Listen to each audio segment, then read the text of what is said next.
Monday memory for you guys, and we're talking today about Christian Coloco getting drafted last year. I like to do this when it's draft week, kind of look back and look at our draft from last year and remember our draft pick from last year, kind of reorient ourselves towards the draft this week and talking about Christian Coloco getting drafted by the Raptors last year at pick number 33 in the second round by the Raptors. I thought that was an amazing pick at that time. I thought that the fact that he wasn't picked in the first round is crazy to me. I think that Coloco is going to be the kind of player that really becomes something, like as far as a shot blocker and a rotational player. You know, he may have his ceiling at some point, but for the most part, I think that there's something about him that's still really raw that needs to be looked at and developed. As far as offensively, there are some signs from things I saw in 905 last year and also in some of the Raptors games that he could actually have some very good offensive moves in the near future in the coming years, that we just got to let him get his footing in the NBA and learn how to be an NBA pro and how much different it is than playing for Arizona. And then he gets better, gets more time, gets more trust with the coach, gets more time with good solid play, that he starts working on his offensive game also. So I'm excited about the prospects of what Christian could become over time. Obviously he's going to be a shot blocking presence, a rim protector, somebody who can very much help us like on defense.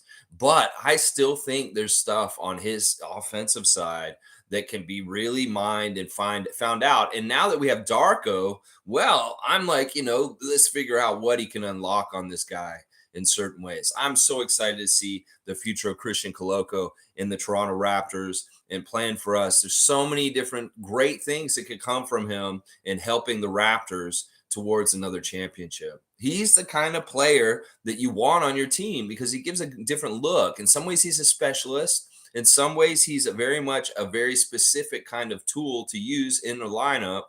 And that's the kind of stuff you need to have a whole fleshed out championship team. Is you need somebody like Coloco who does that specific kind of job, rim protection and shot blocking and stuff like that. So I love our team because it's being built with pieces that can lead up to a championship. The casuals don't realize this. They think, oh, the Raptors, what are they doing? They're so mid. Well, our team is really, really good on the down low.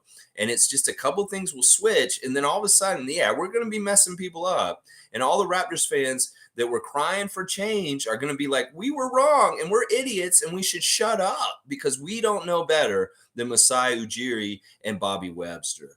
Y'all don't. And listen, I see what they're doing. I don't understand why Raptors fans don't want to believe in Bobby and Masai as far as what their vision is for this team because they really are badasses and I love what they're doing. This is the thing. You got to keep bands together. You cannot be shuffling up and dealing them all over the place over and over again because you never garner any good chemistry with your team.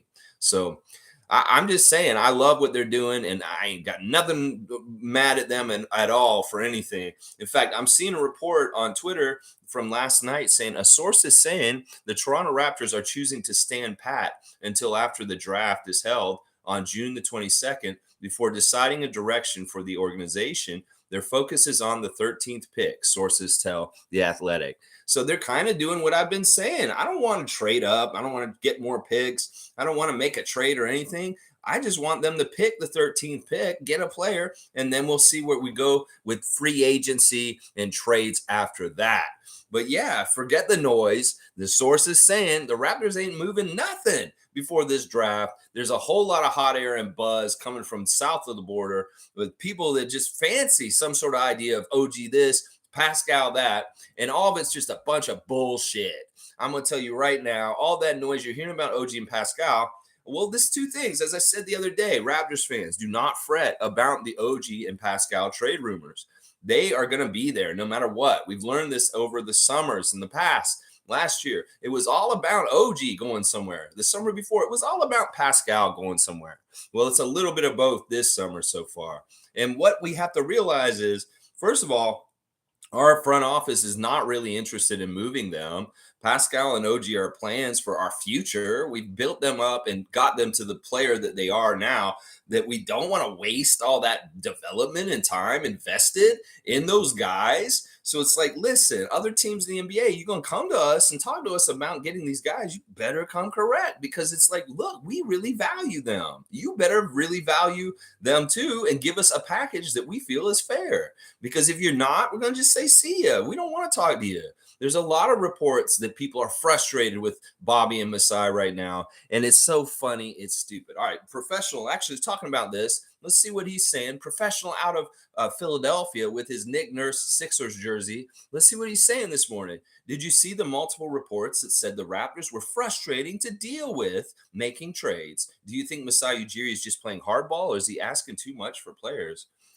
Both, sure. I'm okay with him playing hardball. And yes, I want him to ask too much for players. I only want to make the deal if it's absolutely a slam dunk for the Raptors. So the other team, if you want OG, you better be giving us some real good quality. And I don't want draft picks. I see all these stupid trades where people are trying to just give us a bunch of draft picks for players that are already established. Fuck that. You got to send us a good player for a good player. And if you want Pascal Siakam, it's going to take like Anthony Simons and Shaden Sharp. It's going to take some really good players coming the other way. And OG, same thing. We don't want draft picks for OG. You better be sending Miles Turner and Tyrese Halliburton, possibly. I know that sounds crazy to some of the people down south, but that is how much we value our great two-way OG Anunoby. And I don't think that people understand that down south. It's, yeah, you can call it hard bargaining or hard ball. You can call it asking too much. Well, we ain't gonna get burned on no trades. If anything, if you want our player, you're gonna have to overpay. The price is set by the Raptors, not by the other teams. You really want our player, we don't have to trade them. We don't care about trading them. We want them on our team. We want to continue to have them. The leverage is completely on the Toronto Raptors franchise side. So these other teams, you really want OG, well, you better come correct with a crazy ass package that would entice us to actually think about doing it. Otherwise, it's going to be no.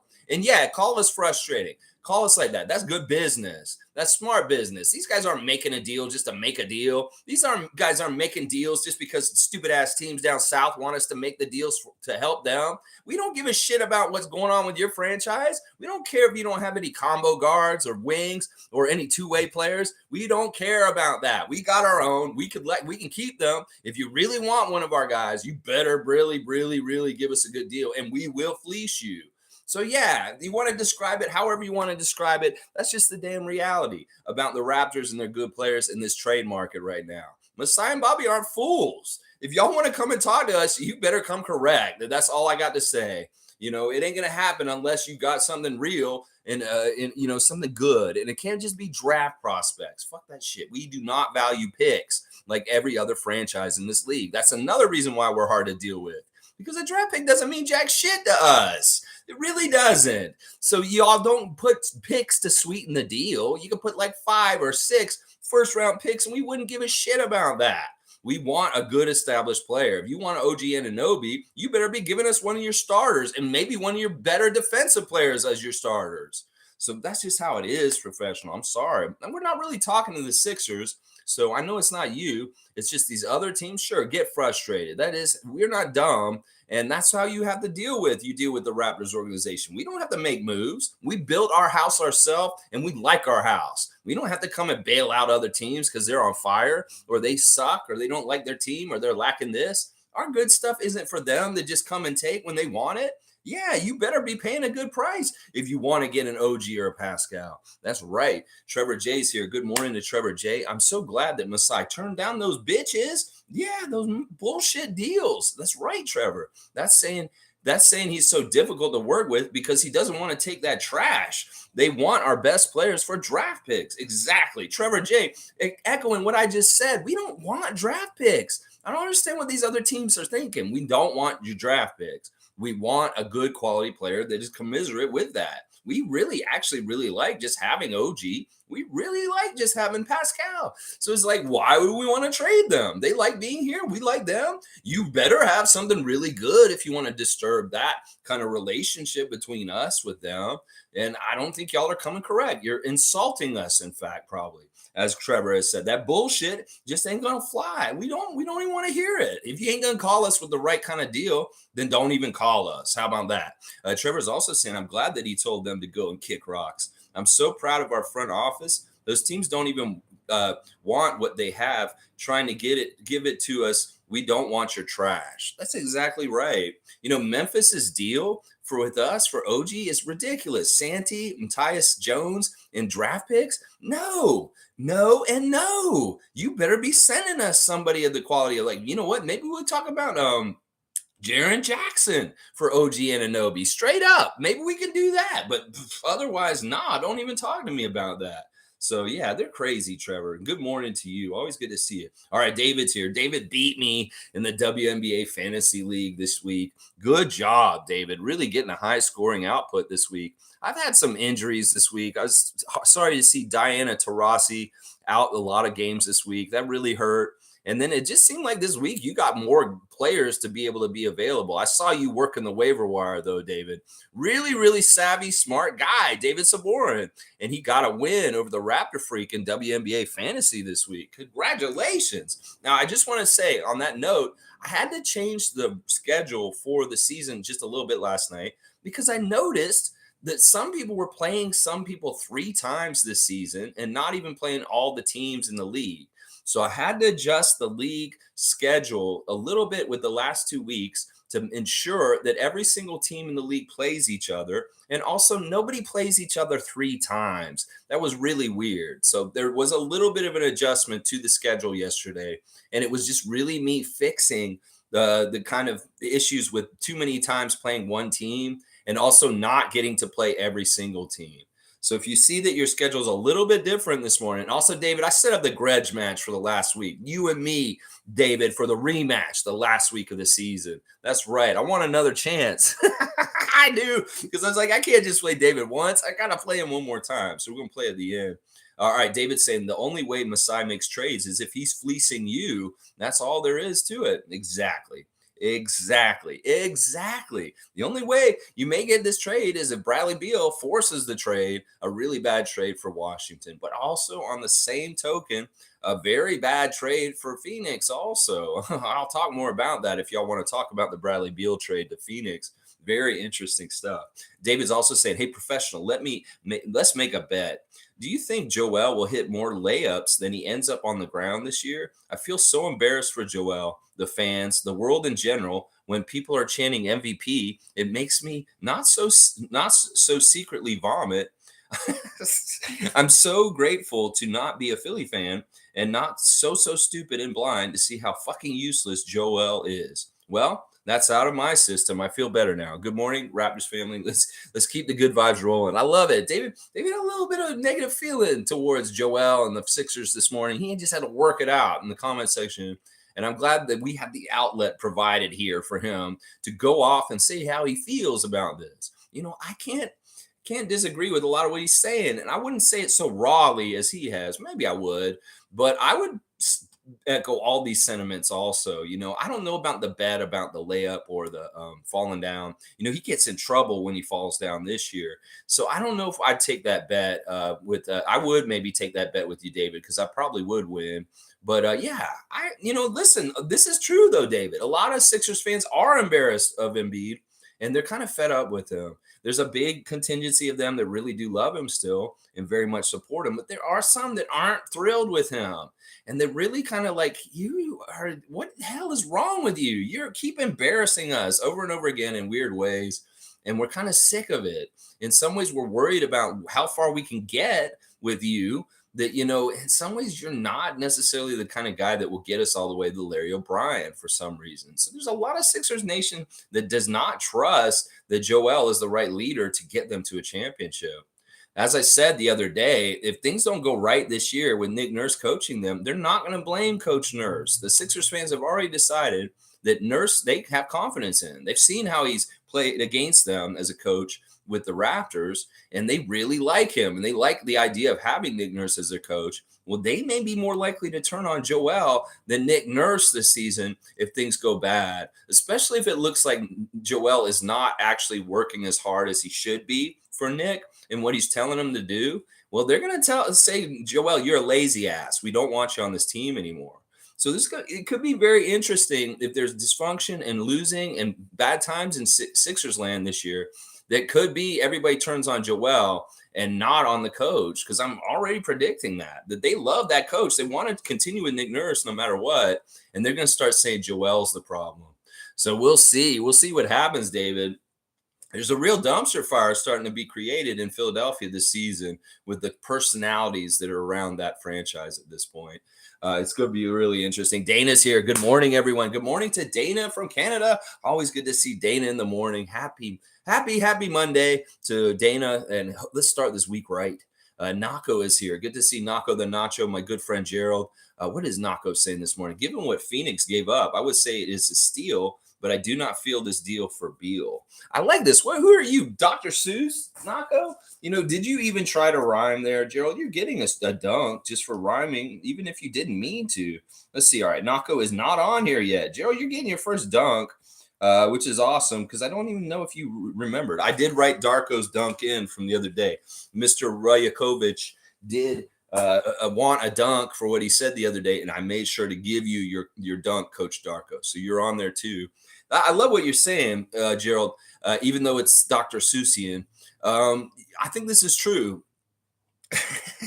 All right, let me break down this deal and why I think this deal is bad for both teams. Obviously, Washington got fleeced, and they couldn't do anything about it. It's a no-trade clause that Bradley can direct exactly what he wants to do, exactly, and Washington can't say no. So he set them up for that, to take all the crap that they get in back. Now, this is the crazy thing. San Antonio got way more for DeJounte Murray when they traded him to Atlanta a couple summers ago. That everybody's kind of comparing this deal to the DeJounte Murray deal, and that they're looking at like Washington to get jack shit for Bradley Beal. And that's pretty crazy. Now, other people are saying, all right, on the other side, Phoenix is getting a super 3 before the end of the super teams because of the CBA. Right at the beginning, at the end, right at the end, they're trying to build it and do it.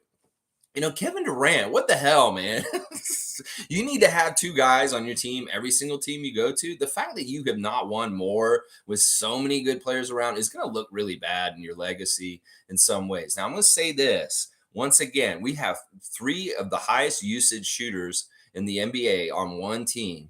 And these 3 guys are supposed to coexist and work well with each other. In fact, I feel like Booker and Beal kind of overlap on what they do for the teams. And in some ways, it's not like a diversified look. In fact, Durant isn't that far off from what those guys do either. So it's kind of like it's a stupid team build. It's like, look, Bradley doesn't help with things here. You guys needed more diversified kind of like offensive weapons and maybe more role players or more defensive oriented players somewhere in there. Because, yeah, Phoenix, you can't do jack shit with this. Anybody who thinks that Bradley Beal going to Phoenix is going to make them better, you're crazy. This is absolutely a failed trade for both sides. Washington's getting ripped off, and then Phoenix is not going to get anywhere with that lineup. There's only one basketball that you can play with on a basketball court. How the hell are you going to get the ball and all the shots for Bradley, Devin, and Kevin in a game? Seriously, how are you going to get that? Seriously, and they can be stopped in certain ways. It's really crazy because in some ways those guys can be stopped in certain ways when they're all together like that. So I have no faith in this deal for Phoenix. I think that once again, they're going to be one of these teams that has to really fill out their roster with like the basic bottom of the barrel kind of guys. Like Ish Wainwright is going to be playing like 30 plus minutes a game for them just because they don't have nobody else to play. They're all trying to say, oh, anybody could play point guard with this lineup and be all right. No, that's bullshit too. And DeAndre Ayton's still around. He's still kind of a problem on that team, right? Nah, Phoenix, this is a mess up. I think the new owner, Matt Ashiba, has been really good since he took over. I think the Durant trade was really good. I think some of the things he's been trying to do with the franchise are really good. But there's some of this stuff is failing now. And this one's a fail. The Bradley Beal trade is a fail. I would never, ever want Bradley Beal on the Toronto Raptors. I'll tell you that right now. Because I realize he has to get 30 shots a game, and he may only get you 12 to go through the basket. That's not a good, efficient offensive player. Now, some people say, don't sully him. He's a great player. I agree he's a great player. He has a great career, but he's not a winner. He's not the kind of player that plays with an efficiency that will win a championship. And it doesn't matter where he goes, he's not going to win no matter where he goes. So Phoenix, feel real good about this. But your big three is one of the weakest big threes in recent years, and I really don't have any faith in it. You go ahead and feel good about it, though. You better figure out who you're going to get for the rest of your roster, and know that three players, three superstar teams do not win championships. That has just been the evidence. It's just not how it works. Now, the Heatles and the Warriors, it was really more that their team was already building up and had good structure around with some of the side guys, along with the three bigs, like the Golden State Warriors. They weren't just three big stars or two or three, whatever. They had a core and they were a team. And that's the thing. I don't think Phoenix has a team. It's just like the Nets didn't have a team. It's the same damn shit. It's just a different channel, same rerun. Yep. All right. Iceman like Gervin's here. Menace Police is in the house. Good morning to Iceman like Gervin. Always good to see my friend, the Iceman. Yeah, with a nice sweet finger roll on the Monday morning. Let's see. Masai isn't doing the trade discussions with other NBA GMs. The Raptors GM Bobby Webster is. The Raps most likely don't want to trade any of their players unless they get an offer that they can't refuse. Yes, Iceman's exactly right. Now we got to clarify. Some people have questioned, what does Bobby Webster actually do for this team? Well, he's the grunt on the phone, and it's true. Masai doesn't have to do all that kind of crap. Like constantly on the phone, taking calls from other franchises with bullshit offers. That's Bobby Webster. And he's the slick one. He's the smart one. He's not going to say, yeah, we'll do that too easily. He's very analytical, very intelligent, and he's listening to them. And he's kind of like, yeah, you're fucking wasting my time. Hang up. So there's a lot of that. This is true. That Masai's busy doing his philanthropy. He's got Giants of Africa to organize right now. He's got different issues that he's got to oversee for the whole entire franchise of the Raptors. And Bobby is doing the GM work, which is on the phones, which is communicating with the other franchises and figuring out exactly what they're offering and whether we actually do like it or not. Most of it he doesn't like. So, yeah, good. Keep going, Bobby. Keep telling him no. And Masai, keep doing what you do. It's a good distinction for casual Raptors fans who think that Bobby is worthless or we just don't need both of them. Well, they're both doing very different jobs. And I don't think people actually understand what a GM does and how much work it is as far as staying on top of things, being really aware of all the moving pieces in the NBA at all times, and kind of what is available at any given moment. You have to be on top of it. So Bobby does have a very busy job. And this is true. We don't want to just trade our guys away like Vince Carter with Brock Babcock. That was one of the biggest failed trades in the history of the Raptors when we traded Vince to New Jersey for Alonzo Mourning and the Williamses. That trade hurt our franchise so badly. So this is the thing Raptors fans need to understand is trades can really, really hurt your team. And that's why they're the most things that you really have to really go over and make sure it's the right thing for your team. And when we've seen Masai and Bobby do trades in the last 10 years, they've been very good trades for us. That Kyle Lowry trade was very good. Marc Gasol, Rudy Gay, Andrea Bargnani. There's so many trades that Masai brought value and good, more build and positive things to the Raptors after, instead of destroying and making our team worse, like the Vince Carter trade and stuff like that. So that is the main reason why. And Iceman's exactly right. We're not trying to mess our team up. Yeah, we're going to only make a deal if it makes sense for us and it helps our team. And get mad at us for wanting to compete and not be idiots and patsies the rest of the NBA. Sure, get mad at us for that because we're intelligent and we don't take stupid bait. That's what. Anyway, Tom Duke's here. Good to see Tom Duke on the West Coast, holding it down in Victoria, British Columbia. My good friend Tom. Good morning, Lex. Beal Trade is a disaster. Masai and Bobby should be respected for being known as hard to deal with. Koloko really sold me around the time of the Caleb incident. Let's fucking go. You go, Tom Duke, with the enthusiasm and the love a real Raptors freak has in his heart. Tom Duke is over there on the West Coast doing it right in his life. He's doing it the Raptor way. I know he is on a Monday morning. He's getting up and getting ready. It's 6:54 in the morning on the West Coast right now, and Tom is here with us. Listen, I think you're right. The Beal trade is, I don't know if it's a disaster. I think it's going to be a disappointment for Phoenix. It's a disaster for Washington in some ways. but it'll be a disappointment for Phoenix. I love the reputation of our front office being hard to deal with. I have no problem with that. I have no problem with that. Once again, we do not rely on having to make trades to bail us out, to make the fans happy or try and get a quick fix to good things. No, we're building in a different kind of way.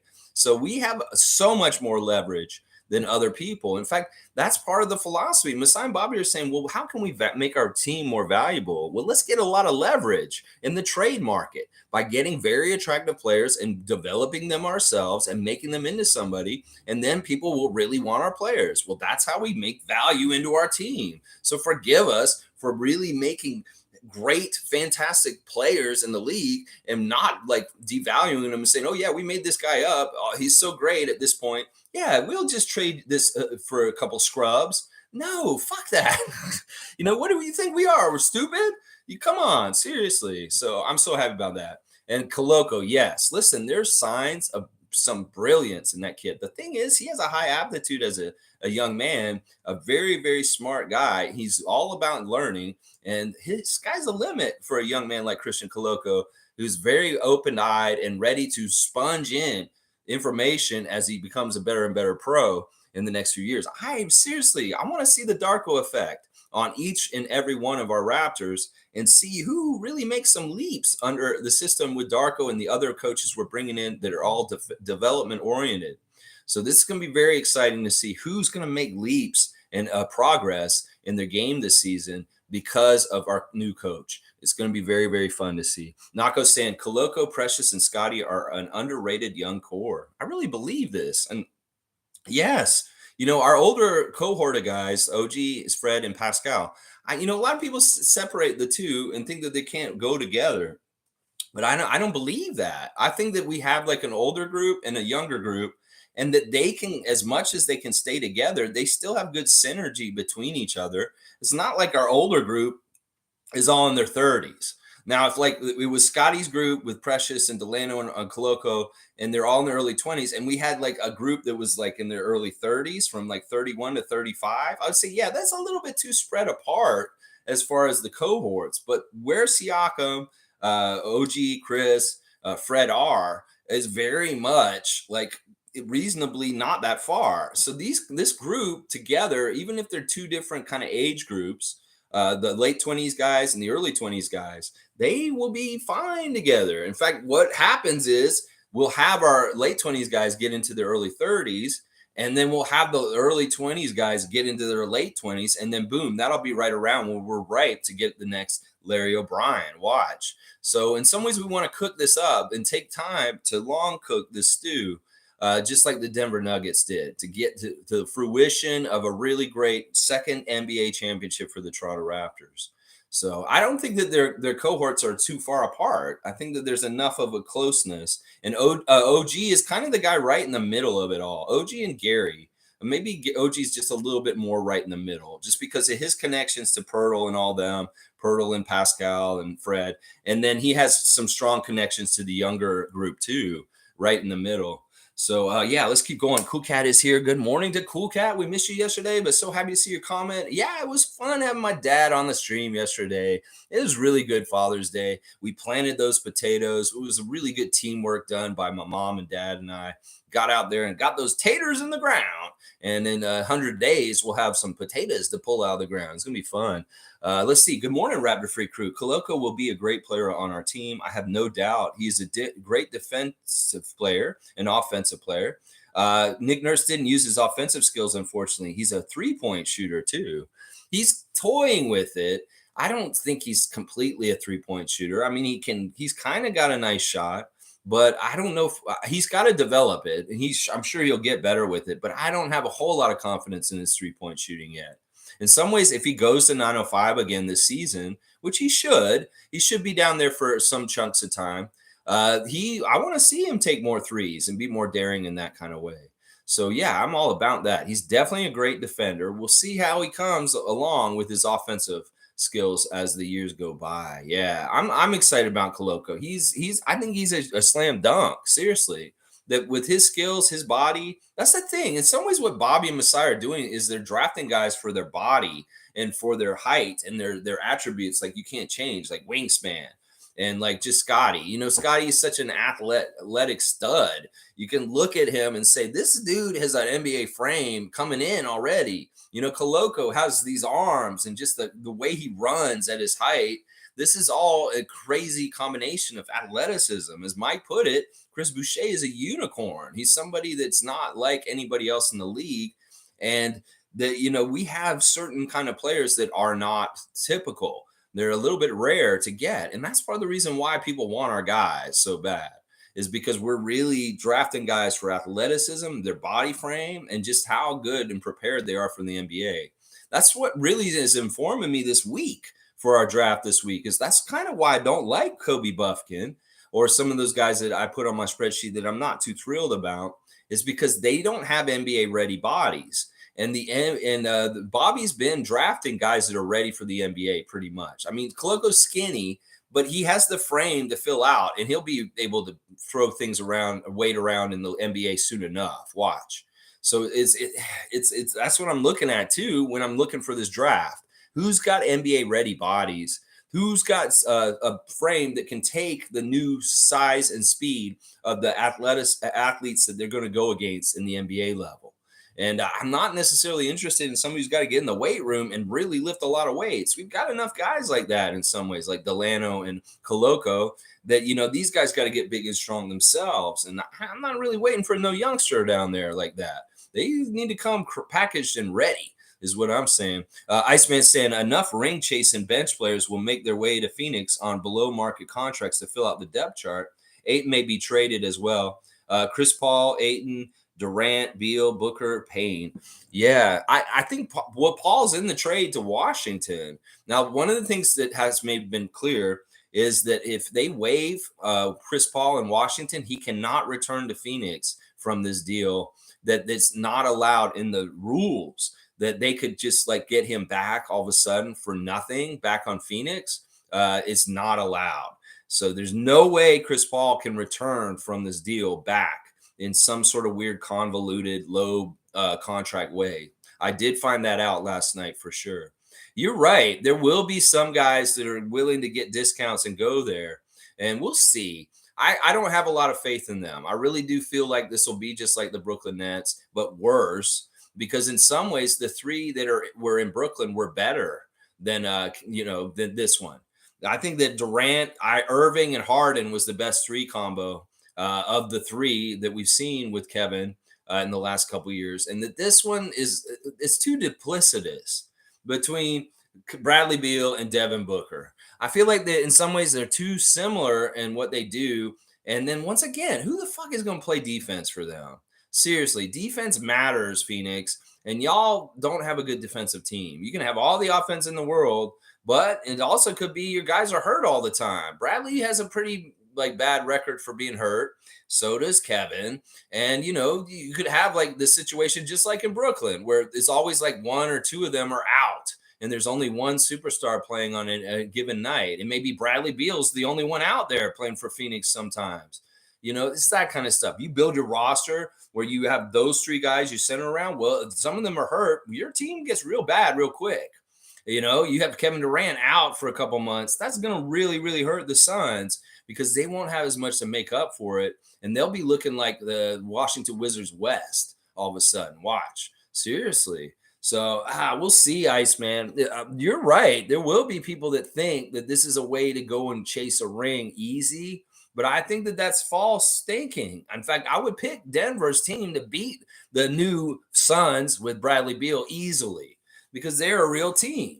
And they have role players, and they play defense, and they play like a team. That team's not going to play like a team, that Phoenix team. It's a failed trade. It really is. It's crazy. Mike's here. Logical Raptors fanatic in the house. Thanks for the piece on Masai Ujiri this weekend, Mike. Such good stuff. Congratulations on your season finale, wrapping up the season this year and starting a new one this Saturday. I love that. This is the time to do it. The championship has been handed to the Denver Nuggets. Now we flip it over to the next cycle of the NBA year, starting with the draft and going into the next season. I love it, Mike. Salute the Real Ones Project Truth always. It's funny how people are questioning Masai's plans at the moment. People think Masai is making the players mad because they wanted to be traded. Laughing my fucking ass off. Yeah, it's nuts. Yeah, these people are really inferring some silly shit. First of all, the Raptors on our team like playing here. No matter what you hear, casuals and other fans of other teams, Fred VanVleet loves playing in Toronto. Gary Trent Jr. loves playing in Toronto. Pascal Siakam loves playing in Toronto. OG Anunoby loves playing in Toronto. All these guys have no problem with playing in Toronto or being on our organization. They're not unhappy. They're not in a place where they're like, I could go somewhere else. No, in fact, they're probably more likely to be like, I have everything set up in Toronto real nice, and I'm really crossing my fingers. I don't go anywhere.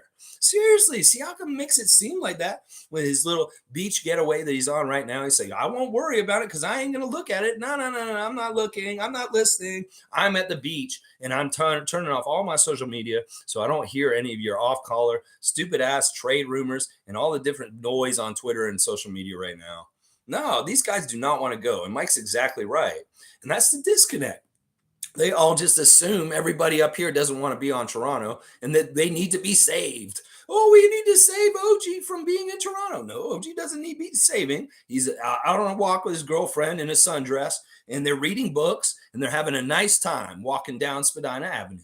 There's nothing wrong with what's going on up here with these guys. And so they don't need you to save them. Okay, NBA fans that are so worried about the Raptors. Oh my gosh. Yeah, thank you, Mike, for your comment. You're exactly right. What is this phenomenon? Do you know what Fred wants? I think Fred wants money, but he also wants his family to be happy. And he also does want to be a Raptor for life.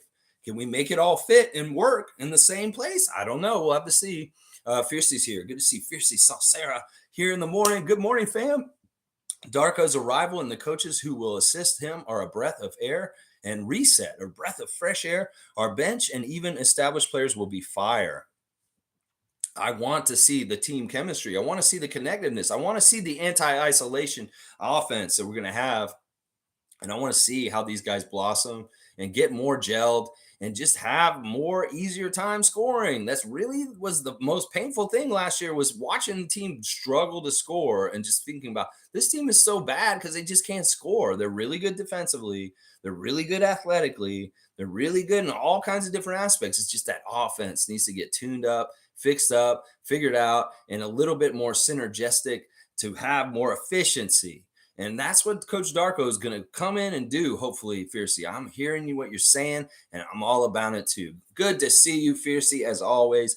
Sheriff Seymour Pape is in the house. Nurkic taking shots, and KD is hilarious, saying Phoenix is the new Brooklyn. Laugh out loud. Yes.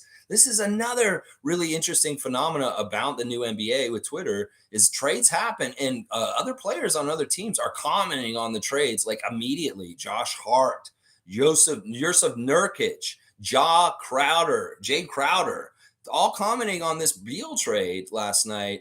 Very, very interesting to hear players from inside the league kind of making fun of it in some ways. You know, it is a really bad trade. Like I said earlier, the Spurs did better with DeJounte in their deal with Atlanta than Washington did with Bradley in their deal with Phoenix. Yeah. Nurkic, interesting. Talking trash. I don't know how much you could talk from there. And Jay Crowder piling on with Yusuf Nurkic on that one.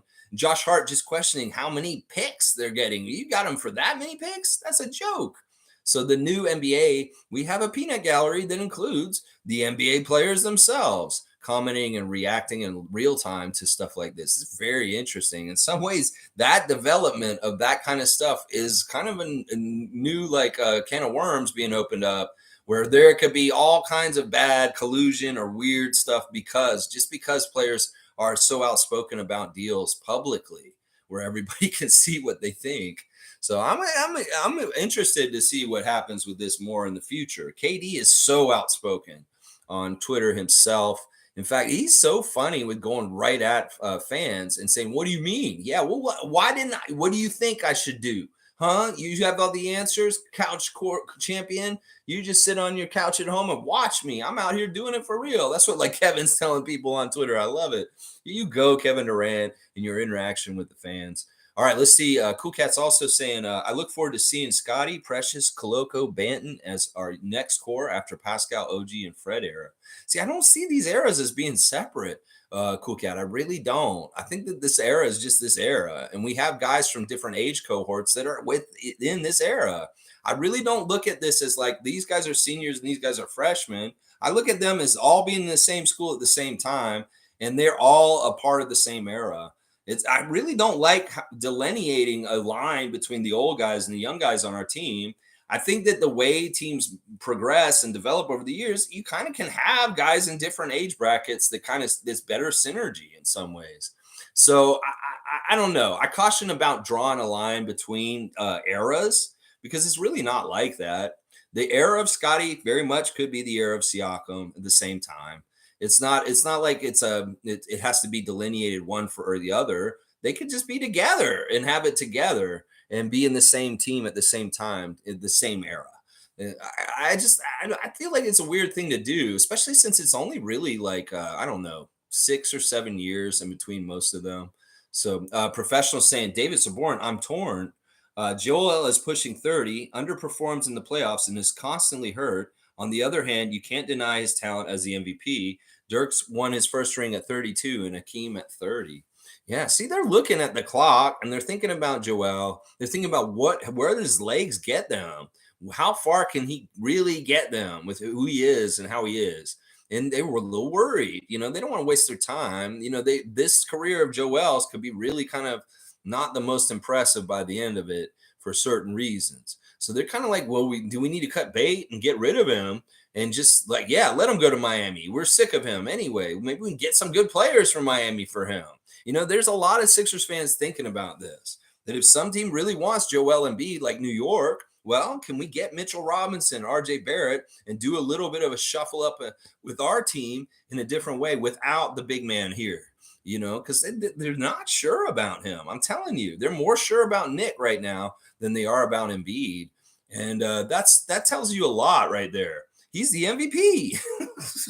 David's saying, I could certainly deny Joel is an MVP. Watch the tape. He's useless, not to mention a little bitch, too. Well, David is not pulling any punches this morning. I'm here for it. There's nothing wrong with what David's saying. I think it's fine. This is a Raptors channel. Cool Cat saying, how can we give away our best players that we developed? We need equivalent your best players. Exactly. It's got to be equivalency. We don't want prospects that could turn into nothing. That's why we don't want picks. We want players. We gave the Spurs our best, DeMar and Jakob, to get their best. Kawhi, that's how you do business. Exactly. Cool Cat's exactly right. And this is how it's going to be. If anybody wants to make a deal with us, it's going to have to be this way because we're not fools. And you're not going to catch us sleeping at one point and we're going to pull the trigger on something stupid. No, we're not.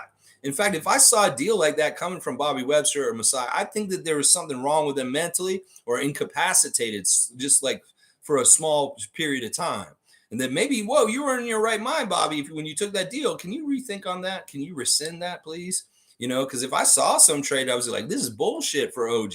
No, don't do this, Masai. Don't do this, Bobby. And then, hopefully there's nothing like that ever happens. It'll just be a deal. It's like, holy crap, I don't want to see OG go. But look at what we're getting in return. And this is really will make our team better. It's really got to be like that, other teams. You're not going to get one over on Masai and Bobby. Seriously, you will not get one over on Bobby Webster. So keep trying, coming with your trash offers, and we'll keep laughing at them. How about that? Yeah. G saying, Cool Cat agreed. It's annoying what the league wants the Raptors to be, a farm team for the league. They think they want to spend the time and money to develop players and just give them away. I know, seriously. Like, this is in real life. Like, if you make some art that's really well crafted, that's really, really hard to do, you put the time and effort into it. You put the materials and the resources into it. And somebody just comes along and says, yeah, I'll trade you my kid's finger painting that he did in kindergarten for your 10-foot tall sculpted Scottie Barnes Rookie of the Year bobblehead wood carving. How did you make that wood into a bobblehead? Is there a spring in there? Yeah, I put a spring in there. This is the most amazing bobblehead I've ever seen. Will you trade me my kid's finger paintings for this? Sure. No, of course you wouldn't do that. That's what this looks like to us right now. other teams, just so you know. This is what it looks like when you come with this garbage you're offering us. And you're mad at us because we don't want to take your garbage? Who the fuck do you think we are? Seriously, you think we're stupid? Fiercely saying, I saw Scottie training on Brian Macon's IG. Masai is intelligent for he will not give away Spicy P or OG for trash other teams want to get rid of. Seriously, much wiser than the Wizards front office. Laugh out loud. Yeah, exactly. All right. On that note, Fiercely's giving me the cue to go look at the Instagram stories, and we will start with young Scott Wayne Barnes. He is with Brian Macon in the arena, and I love what I'm seeing here. He's doing a little bit of a different kind of move, y'all. At the top of the key, he's doing a little bit of behind the backs dribble, and then taking threes, and through the legs behind the back, and boom, hit the three. He's getting his rhythm. He's working on his rhythm of his 3-point shot, on his jump shot, and I can tell also Scottie looks a little stronger. He looks like he's got some good muscle on his arm, and I don't know. I know he's working hard. We know he's itching to get back on the court, and he's gonna put in that offseason work to show the work when he comes back in development and good things. I love seeing the Father's Day posts yesterday. All kinds of Father's Day posts. We got Ron Harper Jr. with a picture of Ron Harper Sr. and him when he graduated from Rutgers. Really nice to see the Harpers together, junior and senior, on a Father's Day. That is what Father's Day is all about. Ron Harper Sr. and Ron Harper Jr. That is for sure. That's what that's all about. DeMar going to the grave of his dad, Frank DeRozan. Chilled with you like old times, big dog. Happy Father's Day. So it's nice to see DeMar going and being with his dad, even though he's passed. At his gravesite. That tears me up. But I know little Frankie will carry on the legacy, DeMar's child. Let's see. Slim Duck is all over Montreal this weekend. This dude, you know what? In some ways, Slim Duck leveled up this weekend. I'm going to tell you that right now. He's got, all right, first of all, he's got all the cool, flashy pictures of him and Ibrahim walking around in Montreal and stuff. He's going into the pit crews. He's at the Aston Martin pit crew. There's a picture of him with Mitch Marner. Mitch Marner was the big leaf that was at Montreal Grand Prix this weekend, and he was doing jersey swaps with some of the drivers. But there he is with two Toronto athletes, Mitch Marner and Chris Boucher, hanging out at the Montreal Grand Prix. It's very cool. Mitch looks really happy to see Chris, which I love. I love that. In some ways, I like Mitch Marner. I'm not a big Leafs fan, but there's some Leafs that I like that I think are just cool people, and Mitch Marner is one of them. Let's see what else is going on with these with Chris Boucher. He's got a nice picture of Precious and him and Ibrahim all there hanging out, having a laugh. I love seeing Degeneration X in the house having laughs together. In fact, Precious went live for a second yesterday. This was really cool. Precious went live on Instagram yesterday for about 10 minutes. And he was talking to us, and he was in the fast lane at the Montreal Grand Prix. And he's like, y'all need to see this. Y'all need to see this. And he would film the cars when they zoomed by, when they came around. I was like, Presence is living life in the fast lane, literally. And he was with some nice young lady. He was like saying, this is one of the best candidate athletes in Canada. And she was like in the camera for a second. She's like, oh, they don't want to see me. They want to see you, Precious. Stop filming me. Yeah, it's so funny. But Precious was live for a second yesterday. And I was in there with him, talking to him. And just saying, you guys are big time. You, Precious, you're a badass. Just keep doing what you're doing, living your life this summer, having a good time, just living your best life. You go, Precious Achua. I love seeing that. Now, it's really cool because there's a post with Chris that he posted where they're showing all the celebrities at the Montreal Grand Prix, and they're coming in. And they're like celebrities at Montreal Grand Prix, and they show like Gordon Ramsay first, and then they show Mitch Marner, and then they show Chris Boucher with Danny Green. So Danny Green was actually at the Montreal Grand Prix also with Boucher hanging out. Like, nice to see the Raptors champions hanging out together, Danny Green and Chris Boucher at the race also. So really cool stuff, seeing those guys together and the good times. And then there's a picture of Chris with Kayla Gray with a big hug because she was at the event also. So I love seeing Chris at Montreal Grand Prix, having a blast, and all kinds of good stuff happening there, being around Mitch Marner, Gordon Ramsay, and Danny Green. Of course, Thad Young's Father's Day is off the chain with so much celebrations. Shanika just putting so many pictures of him and his two boys up celebrating the Father's Day. He is such a proud dad. He may be the stereotypical, prototypical father and just such a good role model for fathers everywhere, black or white, whoever. You want to be a good dad, be like Thaddeus, because he literally is Thaddy Daddy. He really is. And that holiday really is all about Thaddeus, and just what a great dad and mentor and just role model he is to his kids and kids all over the place. So you go, Thaddeus Young. You are a father of the year in some ways to me, man. You really, really are.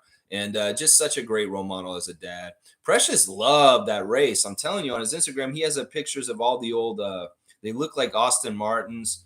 Yeah, the Montreal F1 race circuit. Just really cool footage taken by Precious. He's down in the pit crew watching them change the tires real quick.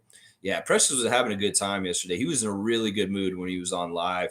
And he was like, I don't want to get off here. And like the girl kept telling him, get off there. They don't want to see this. And like, yeah, they do. I want to give the people what they want, is what Precious was saying. And Siakam is watching tennis yesterday, looks like, on his Instagram. So yeah, there you go. There's our Instagram check with the Raptors and everybody else from going on with them yesterday. Very much about Montreal Grand Prix this weekend, and our Raptors being there. Chris, Precious, Christian, Danny Green, people like that there. Yeah, it's pretty cool. Let's see. Shere Khan saying, good morning, Raptor Freak family. Love the Masai hardball negotiation. OG and Spicy are prime jewels in the Raptors crown. Not going to trade for just late picks and filler. That Indiana Dallas deal for the 7th and 10th pick is the price to beat. Yeah, I don't even like that deal. I've seen that deal. It's stupid. I don't want those picks, Shere Khan. I really don't. We want the 7th and 10th pick. Why? This draft is weak. And why would we want those picks? The 13th pick is one pick, is one spot. Those are 2 picks and 2 spots. Well, we could have just one guy who will be just as good as those 7th and 10th pick. Trust me. Masai and Bobby will pick a really good player at 13th that they could pick at either 10th or 7th. So, yeah, I'm not liking that trade at all. I saw that trade this morning. It's like, fuck this shit. I do not want draft picks for this team. And I'm hoping the Masai and Bobby feel the same way. They don't want draft picks. They want established players. Fiercely saying, I like what you said, Lex. We built our house ourselves and we like our house. That's right. That's right. We put the work in. We build it here. You want to come and cheat and just get all the spoils of the hard work that we put into stuff? It's so easy for you. Oh, I know if you get OG, it's easier because you got him. Well, you didn't go through all the time of getting him to where he is with us. And that's why we don't want to do this. Siakam, same thing. We went through the time, the trials and tribulations, the failures and successes of Siakam to get to this level of play that he's at. And why would we trade him away for nothing after we put in such an investment? These people just don't get it. They don't want to look at it from our side because they can't. They just look at it, oh, we don't care. They're Canadians. We won't look at their side. We won't look at Toronto's side of things because they're trained not to look at it from our side because of the way the NBA presents the whole league. And they keep us as the team that doesn't have anything to worry, like consider for them, because we don't even play them on TV. We don't talk about them from their perspective at all. Well, why would they ever think from our perspective? Because it's the way the NBA trains NBA fans in the States to think about us. Don't think about them at all is what it is. So they definitely can't empathize with our position in the situation. And that's why they have stupid ideas like Masai's so stingy. Why won't he just trade? Come on, man. Well, because we don't want to. And you can't get outside your head to see our perspective. So Nako saying OG would have made the difference for Sacramento, Cleveland, Suns, and probably Sixers. There should be a bidding war for him. Exactly. There probably is in some ways. Well, we're not making him available publicly. They just want him because they see him around, but we're not saying we want to trade him. We've never, ever said we want to trade OG. We've never, ever said we want to trade Pascal. It's just other people wanting to come get them. Well, do you understand how leverage works, rest of the NBA fans? Leverage works where we don't want to do something. We don't have to do something. Well, you better come correct. And just like Monty Williams getting hired by the Detroit Pistons, they really, really wanted him. Monty had all the leverage and he got that huge payday. So it's the same damn situation with the Raptors and these players. Nameless saying, what's up, my people? I love you and you're all beautiful. So take that, assholes. Wow. Thank you, Nameless. We appreciate you too. Love you too, man, even though I don't know your name. I'll just say I love a nameless person out there. And it could be any of you. So I just have a general love for everyone because any of them could be nameless. I could get on a TTC bus later this day and I'll be on the bus with Nameless and I wouldn't even know. But he would know because he knows who I am and he's seen me. And he may just sit over there and be like, yeah, there's Raptor Street. I'm not going to let him know because I'm nameless. And I don't want him to know my name. Whoa. All right. Professional saying, how good do you think the Suns can be? Beal, KD, Booker, and still have Ayton? Do you see KD winning it all? No, because I'm calling it Brooklyn West. Right now, it's Brooklyn West. You want to see more dumpster fire, stupid stuff? Well, you're going to get to see the new edition, Brooklyn West and Phoenix. Yeah, it's going to be the same kind of bullshit that happened in Brooklyn. They don't have a good enough team overall. They're going to have people like Yuta. No diss on Yuta. It's going to be Ish Wainwright this time for them. And they're going to have like a skeleton crew of a roster with those three big superstars. And they just won't have a good enough team overall. And in fact, I will predict that those three guys are going to alternate who's on the injured list, just like they did in Brooklyn with Harden, Irving, and Durant. That Kevin will be out for some games. And Bradley will definitely be out for some games. And then you'll probably see Devin Booker miss some games also. So, yeah, and when those guys sit, we're going to see things just like the Brooklyn Nets, where they just don't have as good a firepower to compete when there's only like one superstar out there when there should be three. So that's my prediction right there, professional. Thanks for the question. Fiercely saying draft picks would signal we don't want to chip anytime soon, but yet we would give away championship pieces, helping them much sooner. We're not that stupid. Yeah. And some of it is like, do we really want to help this Eastern Conference team get to the next level with what they're trying to do? No, they're competing with us. So in some ways, we're more likely to trade Siakam or OG to the Western Conference, but in some ways, we're not willing to trade them at all because they're part of our plan. And Fierce is exactly right. We're not trying to rebuild. We're not trying to tear it down. We don't have long-term projects to try and do something that way. We're doing things now in the now and developing to win while we can. So we'll see how it all works. But I'm not about trades right now. Trades are stupid in some ways right now. Trades are so dumb. The Raptors just need to keep doing what they're doing and not worry about other people. Just like in your real life, don't worry about other people's business. Just worry about your own and go about it. And that's how I feel about this. So let's see. Also, let's see what else. I jumped ahead. Let me make sure I got this the right place to jump in here. We can go a little longer today, guys. So I'm not worried about the cutoff today. All right, let me see. Where was I? Wow, you guys did fill it up. I like seeing this. Seymour saying Jakob wants 20 million a season, Fred 30 million. That's 50 million on them. Two tough decisions. Well, I don't care. Larry wants to pay them and it fits within our salary cap. Pay him. I don't care. Fred wants 30 million. I'd rather get him for 28 or 27, and that might still happen. That's what I'm saying. Fred's going to get a pay increase either way. And it should be probably at 28 or 27. Now, we'll see if he's that greedy. In fact, we may see a number that may be like 27 or 28 million a year. And everybody like, because we're hearing 30, they'll be like, oh my gosh, Fred, we got Fred on a deal. So in some ways, I want to hear that. I want to hear the Raptors are retaining Fred for 28 million a year for 3 or 4 years. And that's the deal. I'm okay with that. I don't think he's going to be greedy enough to take the whole 30. Seriously, I don't think he will. And Jakob deserves the 20. There's nothing wrong with Jakob Pearl getting 20 million a year on this contract, and it won't hurt us. In fact, Mike has already kind of done the salary cap work, and it's kind of already the slot that's like put aside for him, that much money for him. So the money sounds crazy. The money sounds huge, but don't let it make you feel like this is not worth it. This is just how the NBA is. And these prices are actually pretty good for these players. You can talk to Mike about this. Logical Raptors fanatic will tell you these are not horrible prices for these guys and their place in the NBA and what other people can get paid in certain places where they are in the NBA. This is actually not bad. These are about the right prices. And we don't want to underpay them, but we also don't want to overpay them. So you got to really find that right sweet spot. And I think those numbers are about right. Now, I think Fred will go for a couple million less, like I just said. I don't think he'll actually sign for 30 million a year. Now, if he does, it'll probably be with Orlando or somebody like that. It won't be with us. So we'll have to see if $2 million a year is really worth it to him to go and leave the Raptors. It could very well be he could get 30 million a year from Orlando, but he loves the Raptors way more. He'll stay here for 28 million a year. That's probably part of the factoring in when he's thinking about it all. Mike's saying, I really just want the draft to happen. Then free agency and whatever happens, and everyone can move forward together. I swear, this time is so hard for me. Everyone has opinions on the changes. Well, Mike, I'm going to do a little personal work with you just real quick right now because I love you, brother. And in some ways, you and I are mentors for each other. What I want to say is I want you to practice not worrying about every single opinion out there. I have to work on this myself.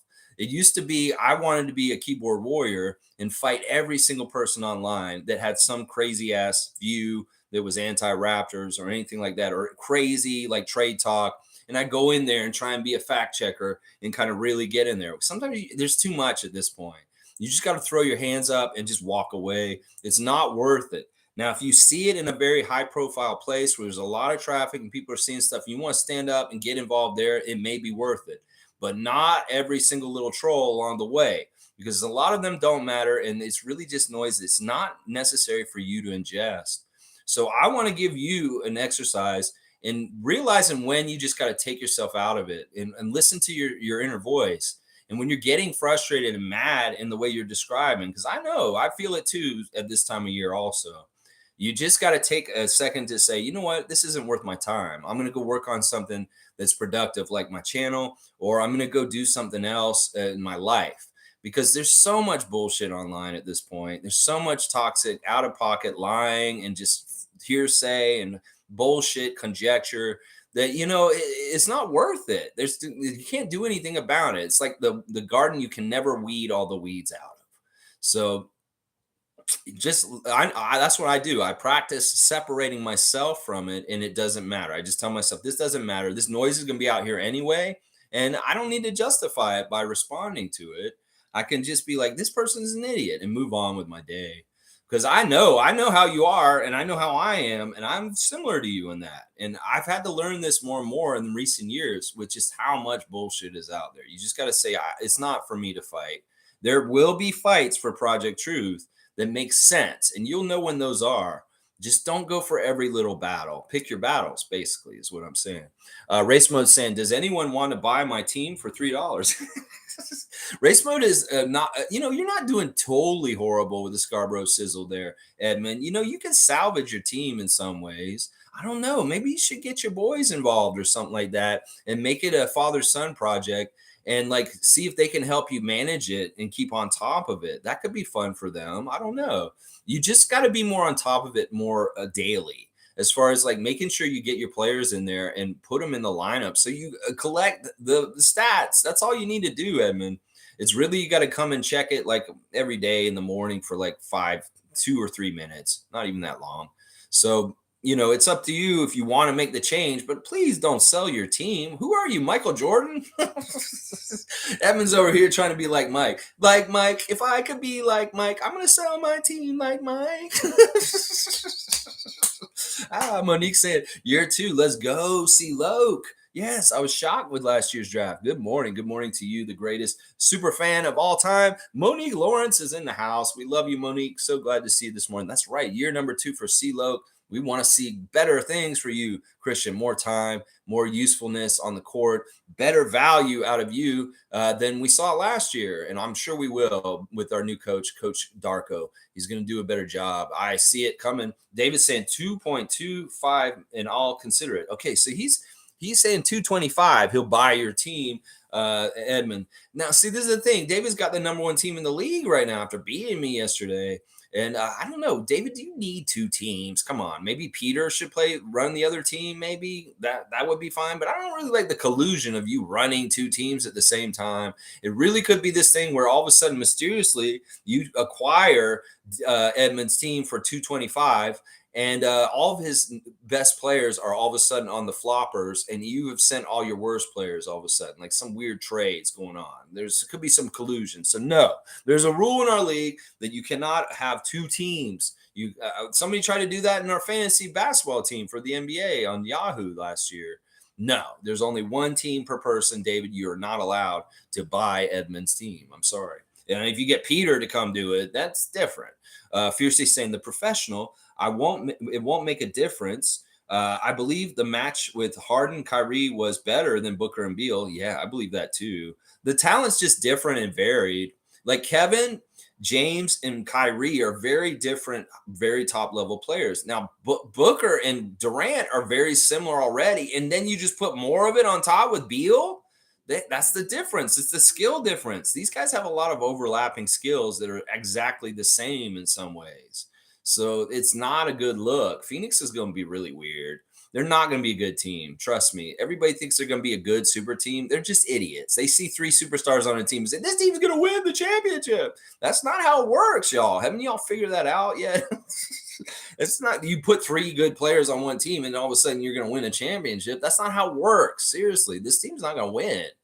They have no defense. Once again, Phoenix did not fix any of their problems by getting Bradley Beal. Their problem is defense. They don't have good defenders. Kevin Durant is not the best defender. Devin Booker is not the best defender. And Bradley Beal, for damn sure, is not one of the best defenders. So their biggest problem is going to be just as bad, if not worse, next season as far as like bad defense. So I don't see anything changing. And they're saying, yeah, now the Suns have three ball dominant guys and Ayton on the defensive end when he feels like playing. Laugh out loud. Fiercely sees it too. Seriously, we can look at it from an educated standpoint and say, yeah, this is going to be a disaster. You know, when Ayton decides he wants to play defense, you know, it's funny, Fiercey. These teams, I don't know why this is why we don't want to get involved in trades, because trades are fails for both teams, like the one yesterday. No, we don't want to get in no trade like that. No, we will not. We want to make something good from our trades. All right, Sue's here. Play it again, Sue. Check out Sue's music reaction channel. She's reacting to all kinds of stuff. She reacted to this Daft Punk video that I recommended for her recently. So cool. It cleared the copyright, and now she's got it up from Friday. Check out Sue's channel. It's fantastic music reaction channel with her and her friends, Chelsea and many others.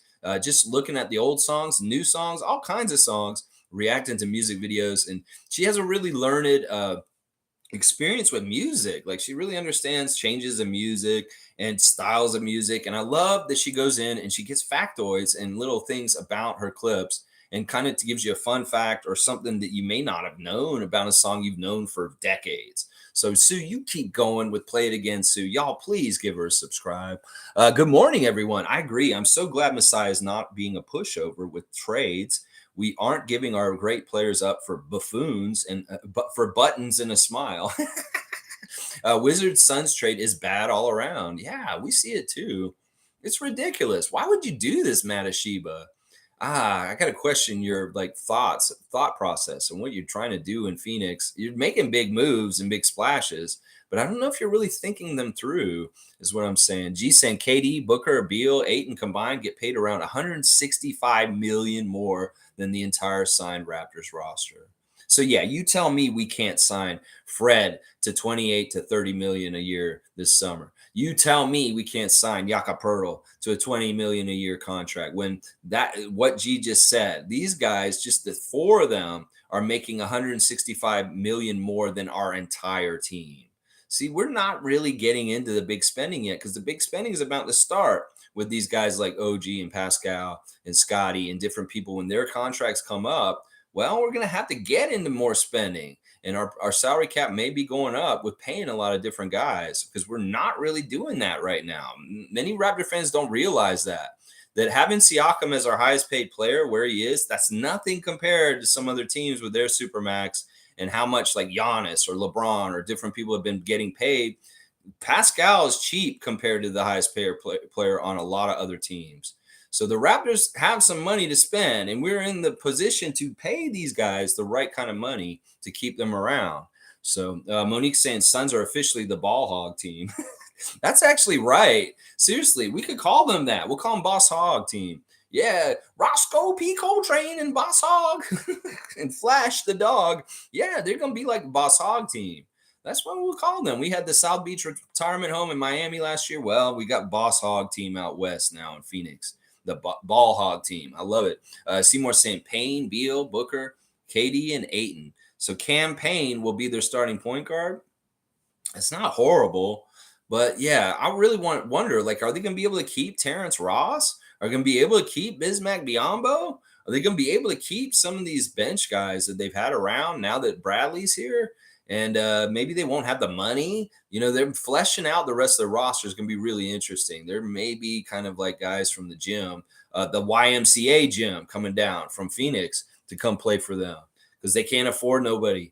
All right, let's keep going. G's saying crazy, but Simmons would have been good on the Suns. more of a passer, defender, and slasher. That's more of what they need. You mean Anthony Simmons? You mean from Portland? Yeah. Or no, Ben Simmons. You mean Ben Simmons? Actually, you're right. You're exactly right. Now, Kevin and Ben, I don't know if that works anymore. Yeah, Ben Simmons would have been a better fit than Bradley Beal just because he has a totally different skill set that kind of contributes to the other two guys better than Bradley does. So yeah, you're exactly right. It's kind of crazy to say, but I don't know if Ben Simmons and Kevin Durant ever need to be playing on the same team ever again. David's saying, I think the Durant trade was atrocious. Bridges, Johnson, picks, etc. for one old dude. Players are valuable, man. One good player isn't worth multiple bodies good enough to be in the rotation. Totally. See, I don't disagree. I think that they wanted to make a big splash. I think the owner really wanted to say this is the new era after Robert Sarver. It's the Matasheba era, and we're going to signify it by getting Kevin Durant and make big, huge moves like this one with Beal. This may be his signature thing. Let's just make big, flashy, big name moves that really don't make sense for the future. And yeah, he's done another one now. And we'll see how much this hurts this franchise for the years to come. Phoenix, I wouldn't be like feeling confident about this deal. Seriously, I really wouldn't. Leslie's here. Good to see Leslie Hart. Always good to see Raptor Freak Leslie Hart. Happy to see you. Good morning, Raptor Freak family. The Washington deal is bad. We are not giving up Pascal or OG for draft picks and some okay bench player. No bueno. We will keep our good shit, and you can keep your shit. Your shit. And I love that, Leslie. Great comment, and I agree. I think this is a very common sentiment that we're talking about this morning, because this is kind of the topic right now is why are the Raptors so stingy in deals and trades and stuff? Well, we're telling you why. Anybody who wants to know why the Raptors are stingy, you can come and watch the Raptor Freak channel this morning, and we'll give you a very elaborate reasons from all of us. And we all see it. We're all like, yeah, we're not stupid. Yeah, you better come correct if you want to deal with us. The professional saying, Fiercely Salsera, I agree. His Suns need more depth and defense. I know if I'm Miami, I'm trying to do everything I can to lure Dame away from Portland now that Beal is gone. This is so funny. Miami Heat is such an arrogant organization, because they're like, oh, yeah, we weren't really interested in Bradley. Because it is very true. Bradley had his choice. He had a no trade clause, which means he could tell Washington exactly who he wanted to get dealt to. And they were definitely wanting him in Miami. Well, Bradley didn't choose Miami. He's like, I don't want to go to Miami. I want to go to Phoenix. And that's a diss to Miami. And in some ways, Miami's like, oh, we weren't really interested in them anyway. We were looking for higher ambition of getting maybe Dame Lillard instead. Yeah. You keep telling yourself, losing face, Miami. He did choose them over y'all.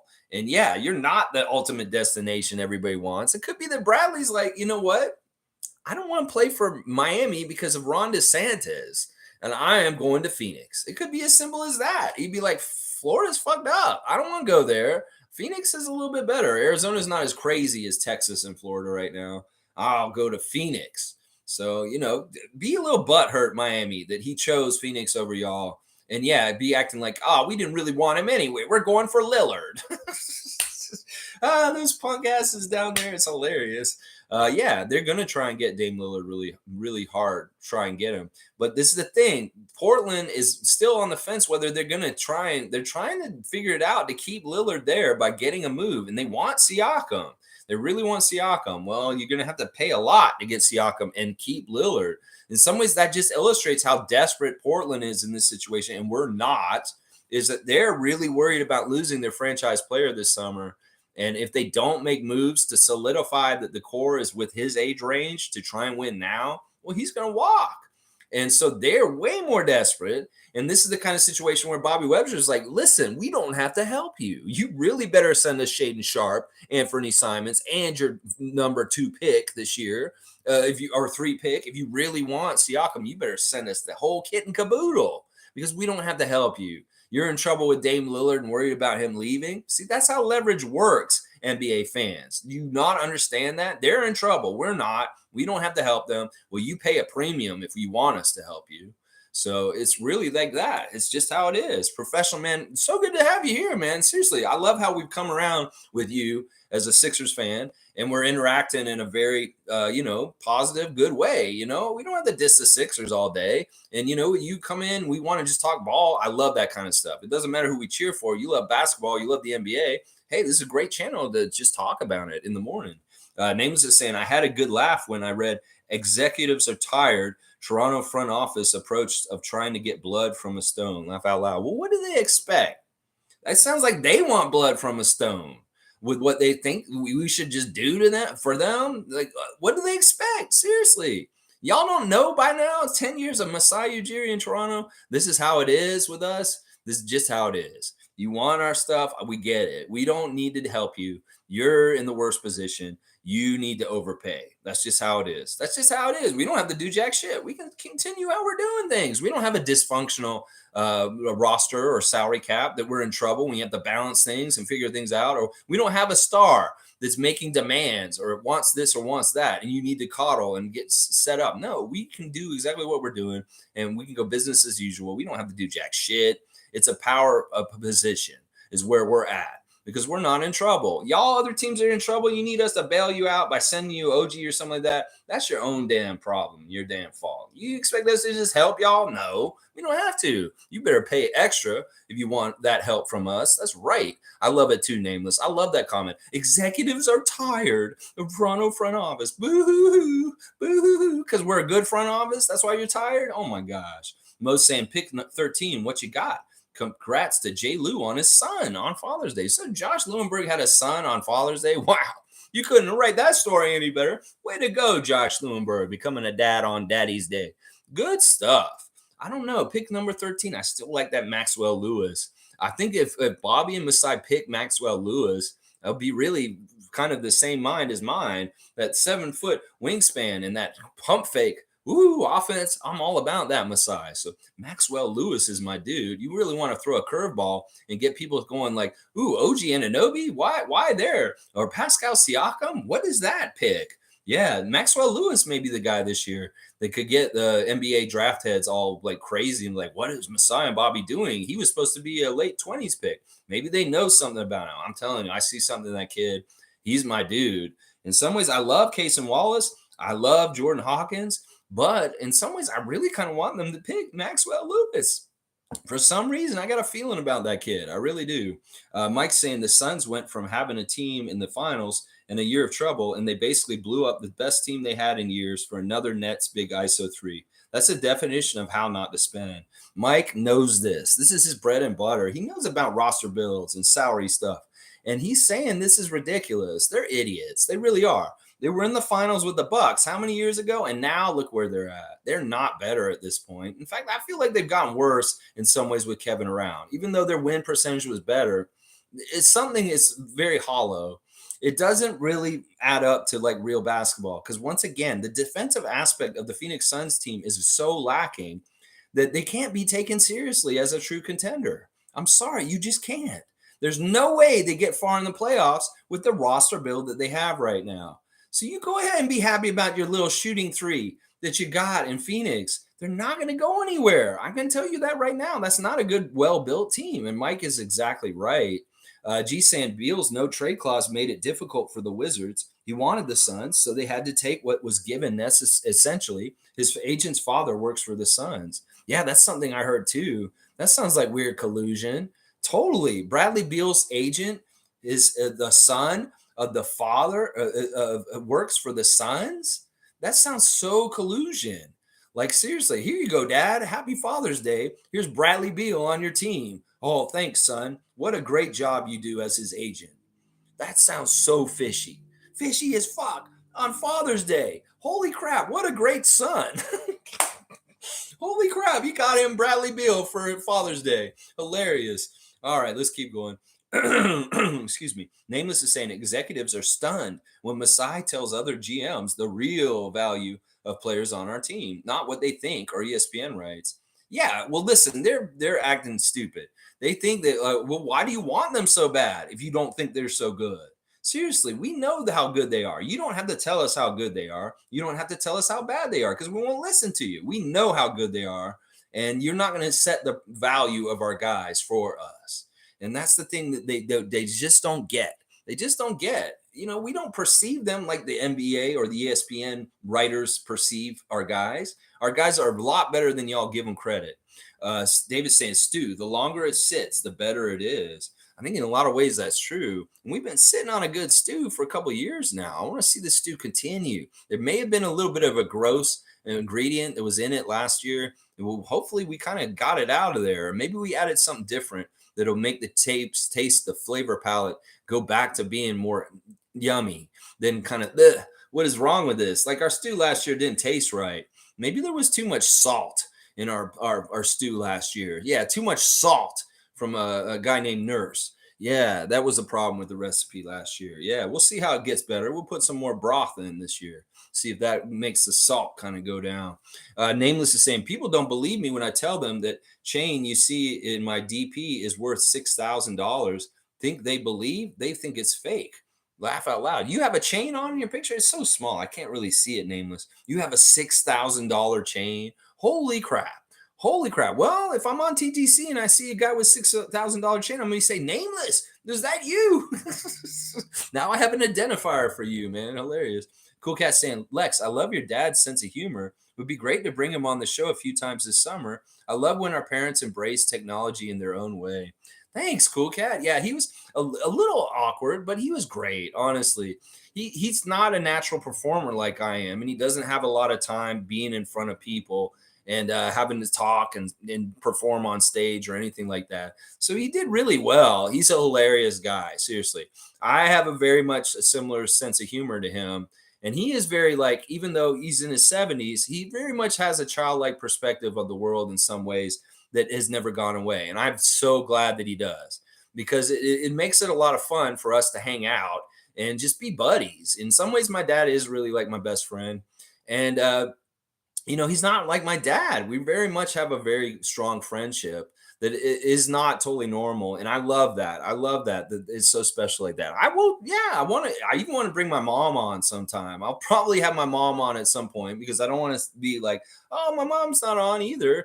But I want everybody to come on at some point, but I'm not sure how often. They're going to be actually leaving again to go down to Georgia this week. But they'll be gone and they'll come back later this summer. So there will be opportunities maybe later on this summer for them to appear at times. I don't want to have them overexposed. So in some ways, you may see my dad again, especially since you thought he was fun. And my mom, I do very much plan on hopefully having my mother appear on this stream at some point. We'll see.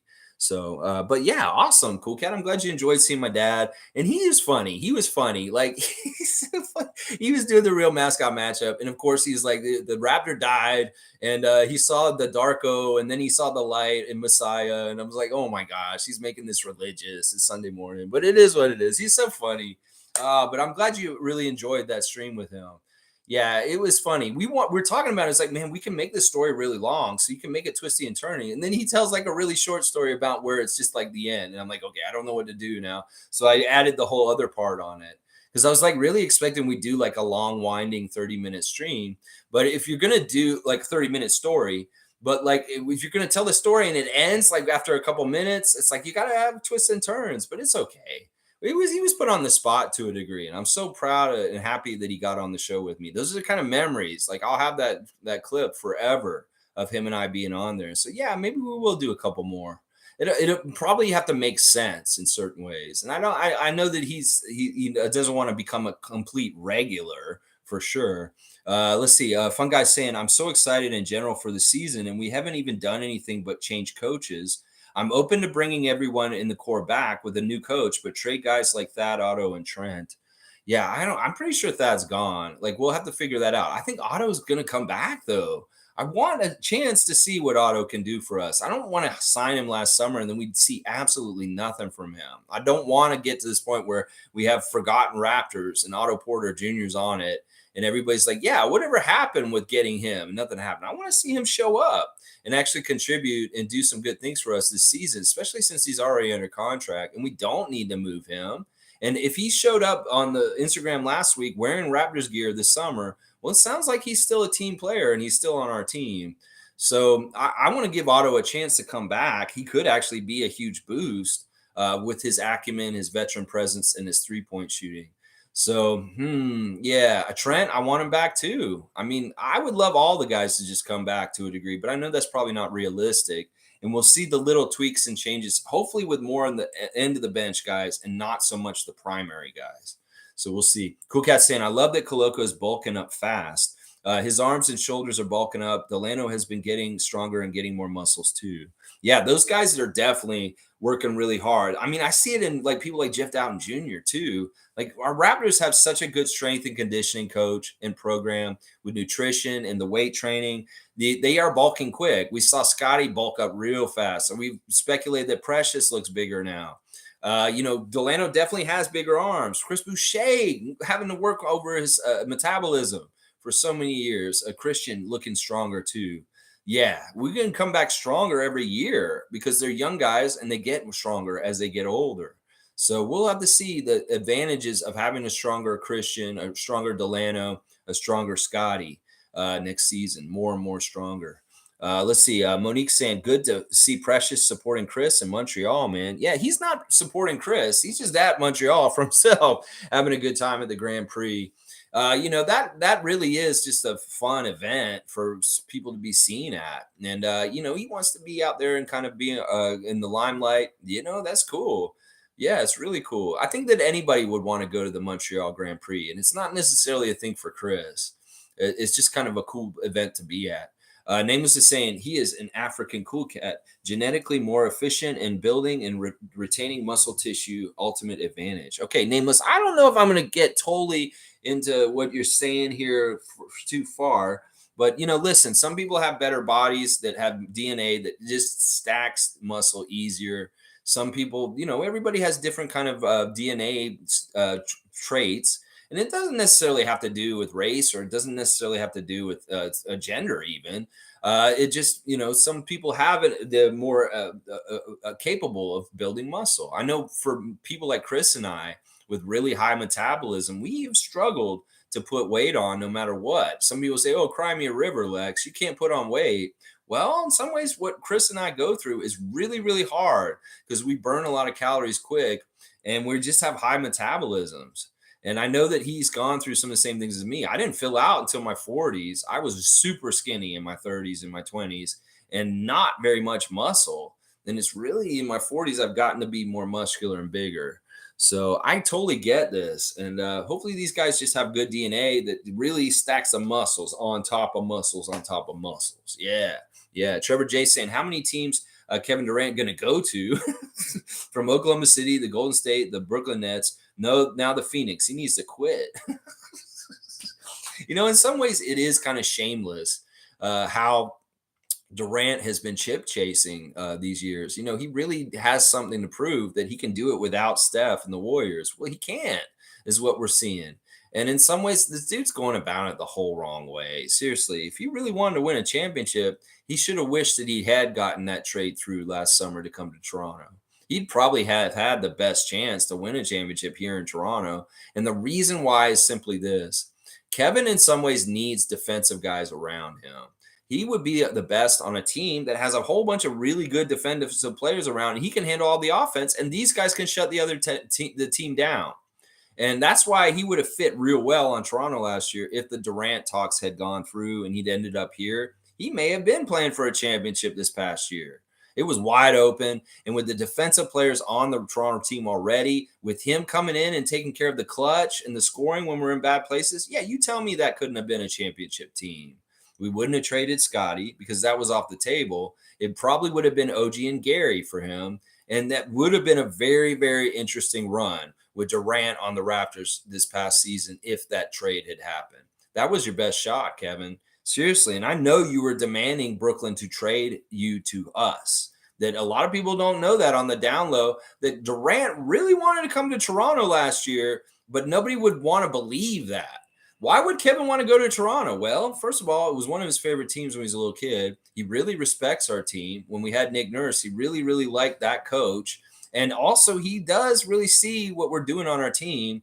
And in some ways, like I said, Phoenix is not the right team for him because there's too offensive-minded. He needs defenders around him to have a more well-rounded team. He would win in Toronto. That's the crazy thing. He probably knows that. And that's probably why he's so pissed at Sean Marks last summer and Steve Nash, is because he wanted to come here and they did not make it happen. He didn't care if they got screwed for it too. He's like, Masai can rip you off. I don't care. Just trade me to Toronto. Just get me out of here. And they wouldn't do it. That was part of why he was so mad at them.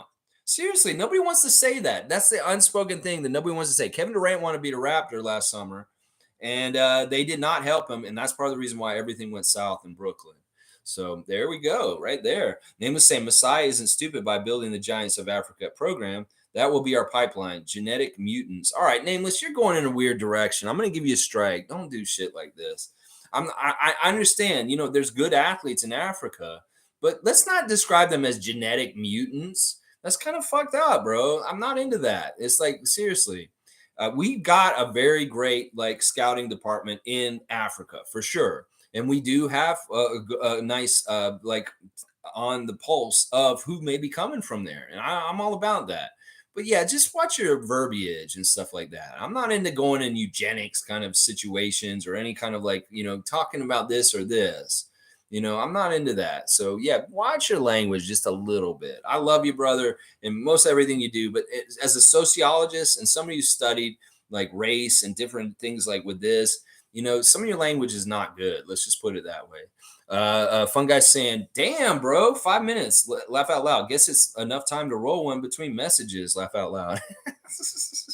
I know. I'm reading. I go a long time reading stuff, but I appreciate you being here, fun guy. Logical saying the word on the casual NBA streets is that Masai sucks now because he overrates his players and no one wants to trade with him now. If you spend all year with fantasy trades, stay there because that's not it. Exactly, Mike. They some ways these guys are just impatient fans that just want something to happen so they have something to talk about. Maybe they're bored and they're like, "Oh, we don't have anything to talk about." It's like you fucks that need constant stuff all the time, like constant this, constant that. The microwave generation, everything so quickly, so fast. Fuck that. Sometimes you got to go underneath and be a submarine and not have a whole lot of changes, and you get more change that way and good changes. So yeah, this is funny. They think that Masai sucks because he's not taking a bad deal. Yeah, these aren't fans of the Raptors that are saying this. In fact, there's a lot of people that want to really destroy the Raptors, and they realize some of the fans, real Raptors nation, is frustrated with Masai, and so other people come in and say they should just fire Masai now and stuff like that because they really want to destroy our team. They see Nick leave, and they know we're on the ropes to a degree, but we're not really. And they know that the way to really destroy Toronto from being a power is to get Masai dislodged. So any Raptors fans that are going along with this ideology of get rid of Masai now, just shut the fuck up. It's not the best thing for our team. In fact, he's the best thing on our team right now. And we need to allow him to do his job because you guys don't know what you're talking about. You trade machine heads are idiots. And Mike's exactly right. Just go ahead and stay in that world. And go ahead and think Masai's not doing a good job. Well, you're wrong. And in fact, your reality of what's happening in the NBA is so twisted that you're blaming him for not making a bad move. That's really kind of stupid. Does that make any sense? That's not logical. Logical Raptors fanatic. That's for sure. That's for sure. Cool Cat saying, Lex, when I say era, I mean eventually Scottie will be the number one option, and the younger guys will be his main support, and our young vets might be bench players. Okay. I see what you're saying. It's kind of like the passing of the torch from Siakam to Scottie at some point. And that very well happen. And it could happen in a way where nobody needs to go anywhere.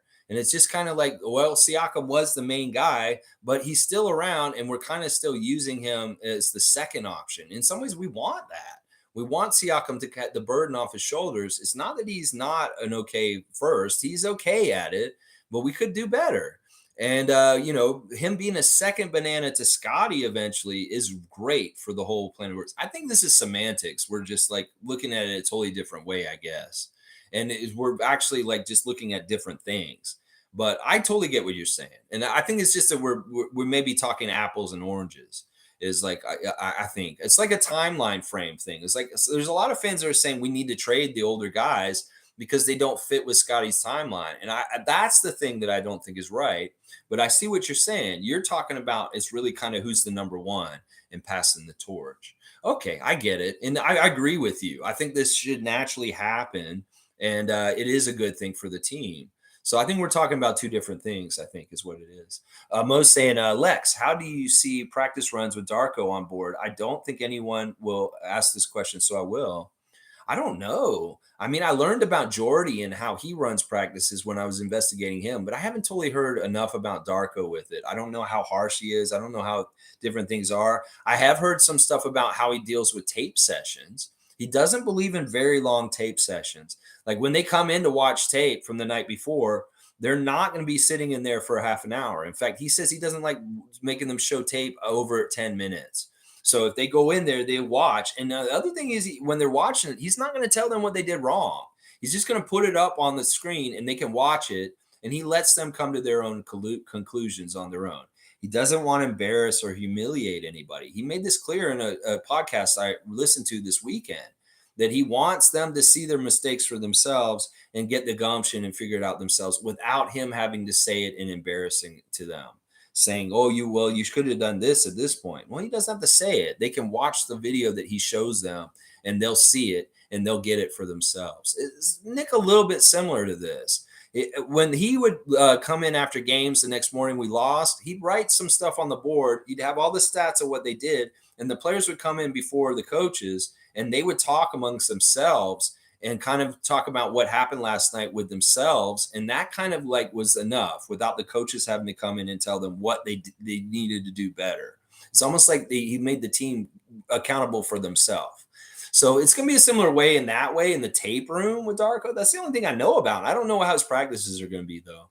I don't know if they're going to be really crazy hard, like if he's going to be making them do suicides, stuff like that, you know. So I don't know. I don't know, Monique. I don't know the answer to that. All right, Van Hoot's here. Good to see Basketball Rewinds in the house. Check out Basketball Rewind. Always coming out with great content. They had a stream yesterday that came out yesterday. So check out Van Hoot and the crew on Basketball Rewind. Great YouTube channel. Was it 2 minutes slow mode before? That would be a bit nice. Sometimes you ask for clarity, and by the time you give it, the thought is gone. Loco is Pac-12 Defensive Player of the Year. Look at the list. Cheers. Thank you, Van Hoot. It's always been 3 minutes, and it really is just to cut down on the time. But I'll get to like responses. I know it's a little janky. It's not exactly smooth, and there is a bit of a delay. And we do circle back and do like the same topics kind of in the same time. But I always try and make it fresh by just adding a couple more to it. So I know it's a little janky, but good to see you, Van Hoot. And I hope you had a good weekend. And yeah, Coloco's like pedigree from coming from Arizona with his defensive awards. Hopefully they'll translate more. They need to give him more respect, the referees, and stop calling fouls when they're actually clean blocks. Cool Cat saying, I told you guys Scottie is a point guard in training. That's what he wants. Yeah, I guess that footage of him yesterday with Brian Macon is symbolizing him being at the top of the key, doing dribble shots and getting top of the key threes. That's a little bit like a position where the point guard may be taking a lot of shots. So I agree with you, Cool Cat. We'll see. I think calling him a point guard isn't totally fair. I think he's going to be a point forward. He's just going to have to play forward, and we're going to have two like smaller guys, or maybe not. I don't know. It's really like I don't even know how to make the position for Scott at this point. I think point guard may be not the right term for him. I think it's kind of like a forward guard or point forward, and him and Siakam are the same. Let's see. Stargate's here. Good to see Stargate. We're here every morning, 9:30 a.m., talking daily Raptors news and notes. All kinds of stuff happening around the NBA and all the latest Raptors news on this channel. I hope you come every day. Let's see what you're saying. This goes to show you how the rest of the league views this franchise. It's pretty obvious at this point, and it stems straight from the top in Adam Silver's office. Yeah, Stargate, this is just some of the inconvenience and the sad truth of the reality of the Raptors in the NBA as the only Canadian team with the American League. It's just how it is. It's like they don't promote us down there because we have NBA Canada, and it's really like a TV deals thing. It's a difference in economy. All kinds of different things contribute to this. So ESPN and all the other people down south treat us like as the versus the other them. We're not us down there. And it really does shape the general NBA fans' mind about us. In some ways, it's very detrimental, but in some ways, we don't care. It's like we've really gotten to the point on this channel where we say the U.S. media is just going to say what they're going to say, and we don't care. It's like a lot of it's a hot air and stupid and dumb anyway. But it's true. Perception is really tainted and weird because of this phenomena. And in some ways, it's not fair to the Raptors, for sure. They say it hurts us in free agency. It hurts us in different areas, but I don't know if that's totally true in some ways. we've done a really good job to make our team very attractive to play for. And we've kind of overcome that stigma from earlier in our franchise. And nobody wants to play in Toronto. That's kind of bullshit at this point. People will very much want to play in Toronto, and they do, and they have. So, yeah, I appreciate your comment. You're exactly right. This has been set up, especially by the main office of the NBA, just because of the way they want to market the NBA. And there's not anything we can do about it, but just try to overcome it. We've won an NBA championship already. We can do it again. And, it just makes it a little bit more harder. It makes the victory all the sweeter than when we get there. Mike saying Scottie's three ball is key to him being a great winning point guard. All right, hang on, it jumped. It jumped pretty good. Okay, where are we? Okay, good to see everybody talking on here. Sky's three ball is key to him being a great winning point guard. I'm glad to hear him working on different dribble combos into three balls. That's going to make his gravity on ball better. This is something I noticed with him last year, and this is true for a lot of shooters. If you want to be a better shooter, you got to be a rhythm shooter. And the best way to be a rhythm shooter is really get you set up your shot, but the two dribbles before your shot. It's like dun, dun, dun, dun. It's like music. You want to have a right rhythm. Well, if you get a rhythm from your dribble, if Scott does a couple of between the legs dribbles and then a behind the back dribble, and then he brings it up and shoots it, if he has that imprinted as an action in his body and he does it over and over again, he's more likely to be more consistent. So being a rhythm shooter is really, really good. And I like the guys that take a couple dribbles and dribble in rhythm to their shot because they seem like they're the most capable, like consistent shooters. So if Scottie's trying to become a rhythm shooter, that's a really good sign. And that's what it looked like in that clip, that short little clip on Instagram from yesterday. Yeah, I'm all about that. Dribble, dribble, dribble, shoot. And then boom, you've got a rhythm to your shot. It's more likely to go in, especially from repetition. Infamous saying, good morning, freaks. The other teams try to use us as their farm system. The frustration with them is not use. We won't buy unripe bananas. That's right. The frustration is all for them. We're fine. Seriously, what do we have to do? That's part of why they're frustrated. We're so mad at Toronto because they won't make a bad deal with us. Well, we don't have to, and we're laughing at y'all. So y'all can go ahead and be frustrated and upset with Masai and Bobby. We are very proud of them as Raptors fans, real Raptors fans, not the stupid noise in Raptors Nation, like Mike was saying earlier. Real Raptors fans are glad that Bobby and Masai are smart and they're not just taking some shitty ass deal. Seriously, if we did deals like some of the other teams in the league, we can't afford to make mistakes like that because of our situation, just like what Stargate just described. We can't make mistakes with our GM because we have so much we have to overcome already. So we have an inept front office. Well, that's even worse to try and overcome. So every inept front office needs to be south of the border in the United States. And yeah, we don't need to be like them. Unripe bananas, right? Mischief saying, hey, if I could draft Josh Giddey over Scottie Barnes, would you do it? Since Josh is averaging more points, assists, and rebounds right now. Nope. And I'll tell you exactly why, Mischief. Because Scottie's more than just the offensive side. Scottie's more than just his stats. Listen, this is the thing. Scottie's not a normal player. And the way people overgauged his numbers from his second year to his first year was really dumb. Because in some ways, Scottie is not really a stat person. He's a team player. He's somebody who's going to do whatever it takes for the team to win. And in some ways, he's not worried about getting a really high stat average as far as scoring. He may worry about his assist number more than his points number, actually. He may worry about his rebounds number more than his points number. In fact, the whole reason why I would take him over Josh Giddey is the other side of the ball. Giddey is he's a great passer. Sure, he's a good scorer. Sure, he has maybe slightly higher numbers than Scottie right now. But he's also on a shittier team, and he's gotten more opportunity, and he doesn't do as much as Scott does on the defensive end. That's the thing. Scottie is a two-way player. Scottie can play exemplary defense just like OG, and he's going to get better on that side too as he gets better on the offensive side. In fact, he said at the end of the season, he wants to up his conditioning this summer because he wants to be better on the defensive end. He didn't say he wants to up his conditioning to be better on the offensive end. He wants to up his conditioning on the defensive end. So this is the right way.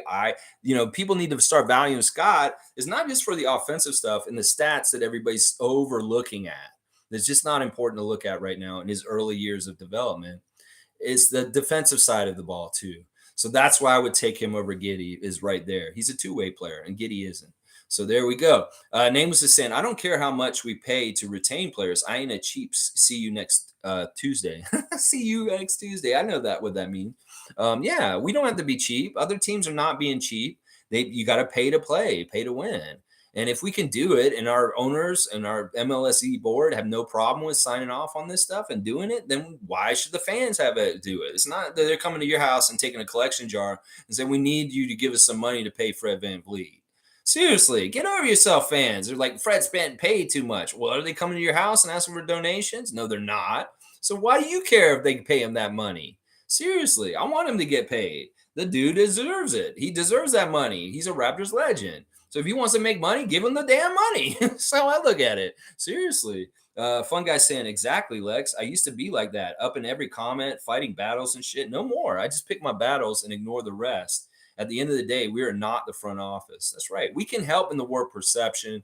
We can help by standing up for the honor of our beloved NBA team, the Toronto Raptors. But to a certain extent, you're just talking to a wall at a certain point. And who knows? You may be talking to like a 6-year-old kid who still wets the bed at some point. Like, well, who cares who's saying this? Who are you anyway? Oh, you're still playing with Pokemon cards? Okay, then why am I listening to you? You know, it's like that. Seriously. Randolph Phillips is saying, good morning, beloved Raptor Freaks, most informative gang. Blessings. I don't like the Beal deal for either team. Hope Washington gets more fit Paul, a more fit Paul. Thank you, Randolph. Good to see you this morning. Blessings to you also in the Phillips family, as always. And yeah, I don't like the deal either. I think it's a fail for both sides in different ways. Too bad for you, Washington. But, you know, in some ways, clearing Bradley out, some writers are saying this is something they should have done a long time ago, and it would have started the rebuild for Washington sooner. That Bradley's been holding this up this whole time. And now that he's gone, well, now they can turn the page and maybe they can start getting to the next chapter of Wizards basketball without Bradley Beal. In some ways, he really held them up. In the last couple of years, they probably should have already been transitioning to a future without him, but he held on. He was a company guy and he stuck around. And well, now he's left them in shambles at a moment's notice, as he did yesterday. So, yeah, it's a crazy situation. It's like, listen, in some ways, Washington may be better off in the long term than Phoenix, even because they've got the aged stars that they're overpaying for now. And that may hurt them, just like Brooklyn's a little hurt on the exit of the big three out there. It may very well be the wave that went through Brooklyn in the last couple of years is now going through Phoenix. And we're going to see the same kind of tsunami damage after it's all over. That is going to be the difference. And maybe Washington will have an easier chance to bounce back with a clear slate without Bradley around. Yeah, I don't know what Chris Paul is going to do. I don't know if he's actually going to suit up for Washington. It could very well be there's some sort of wave of him and then he's ends up in a different jersey. I know the Clippers really want him to return to LA really, really bad and help run things with Paul George and Kawhi Leonard there. So we'll have to see what happens with Chris Paul in the end. I don't know if he's necessarily going to be on the Wizards next year. Cowboys saying, good morning, Lex and Raptor Freaks. Bam, busy trying to get my passport, trying to go to TT. Anyway, let's go, Loco Coloco. I don't know what that means, TT. You're going to Tahiti? Is that what that is? I don't know. It's a flag. I'm sure it is a flag, but I don't know what it is. Which one? Well, Bradley, I wish you luck. Godspeed with your passport. And so you can get the hell out of the country and go traveling, man. Lord, I was born a traveling man. Yeah, you go, Bradley. Always good to see you on a Monday. Logical saying, if Gary Trent Jr. doesn't decline his player option, that opens up about $6 million extra to work the bench and etc. The options on who is staying with Thad, Otto, or Flynn. A different combo is possible. Thad and Otto could stay. I love what Mike's saying here. And we're kind of forgetting the whole thing that nobody's talking about right now. Gary has still not declined his player option. And tomorrow's the deadline, y'all. Yes, Gary. Gary is a real one, y'all. I'm telling y'all, Gary Trent Jr. is a real true blue Raptor to his heart, man. I'm telling you, seriously, this man is not declining his player option, and he is going to go on the books with the money he's going on for this year, like Mike is describing. And he's saying this is going to help open up some $6 million extra. Woo! Gary Trent Jr. is a company man. And listen, I know he knows he can get more money next summer. And in some ways, maybe they worked it out this way. It's like, all right, we'll figure out Fred right now. But Gary, you know what? Can you go this year on this one? You know, you didn't have as best a year as you could have this year. and you didn't end it very well. You could get more next year on the free market, and we won't hinder you then. But stick with us for this year and stay on your contract. Don't opt out. This is what it looks like right now. What's happening? I said this like months ago. Don't be surprised if one or both of the Raptors, Gary Trent Jr. and Fred VanVleet, do not opt out on their player option. And well, it looks like right now, as of right now, Gary still has not opted out of his player option. Have you heard them say that? No, you have not. And the deadline to do it is tomorrow. Gary Trent Jr. Gary Trent Jr. Now, if I hear him do it today, I'll be like, damn. But so far, so good. Let's just say that. All right, Monique saying, Lex, in reference to Eric Curry, season left.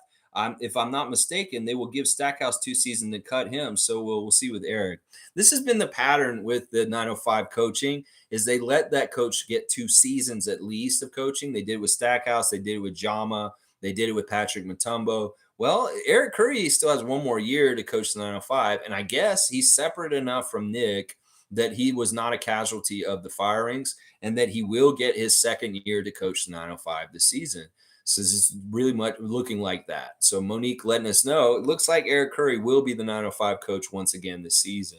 So I'm sure he'll work with Darko, and we'll see how that all works out. Hopefully there'll be a little bit more smart transferring players between the 905 and the main Raptors roster this season, because last year was a huge fail. And I don't know, I'll blame it on Nick because it seems like it was Nick's choice of when guys would go to and fro between the 2 teams. It seemed like he was the one deciding that. It seemed like. So I'll just blame Nick for the lack of that being smart last year. Leslie's here. Good to see Leslie Hart.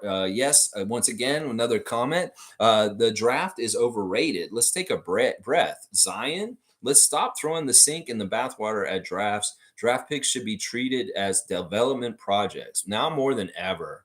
Honestly, unless it's Victor Wembanyama, nothing's a slam dunk. Seriously, not even Scoot, not even Brandon Miller. None of the picks are a slam dunk other than Victor this year. So why would you trade somebody who's already a good established contributor on the NBA court for somebody who's a question mark?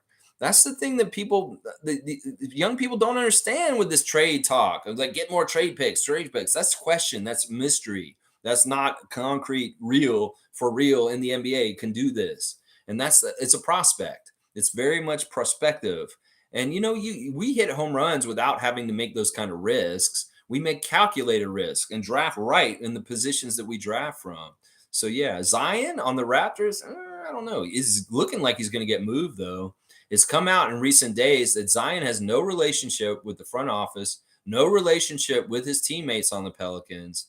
He's just a weird dude. Like, I don't understand this, man.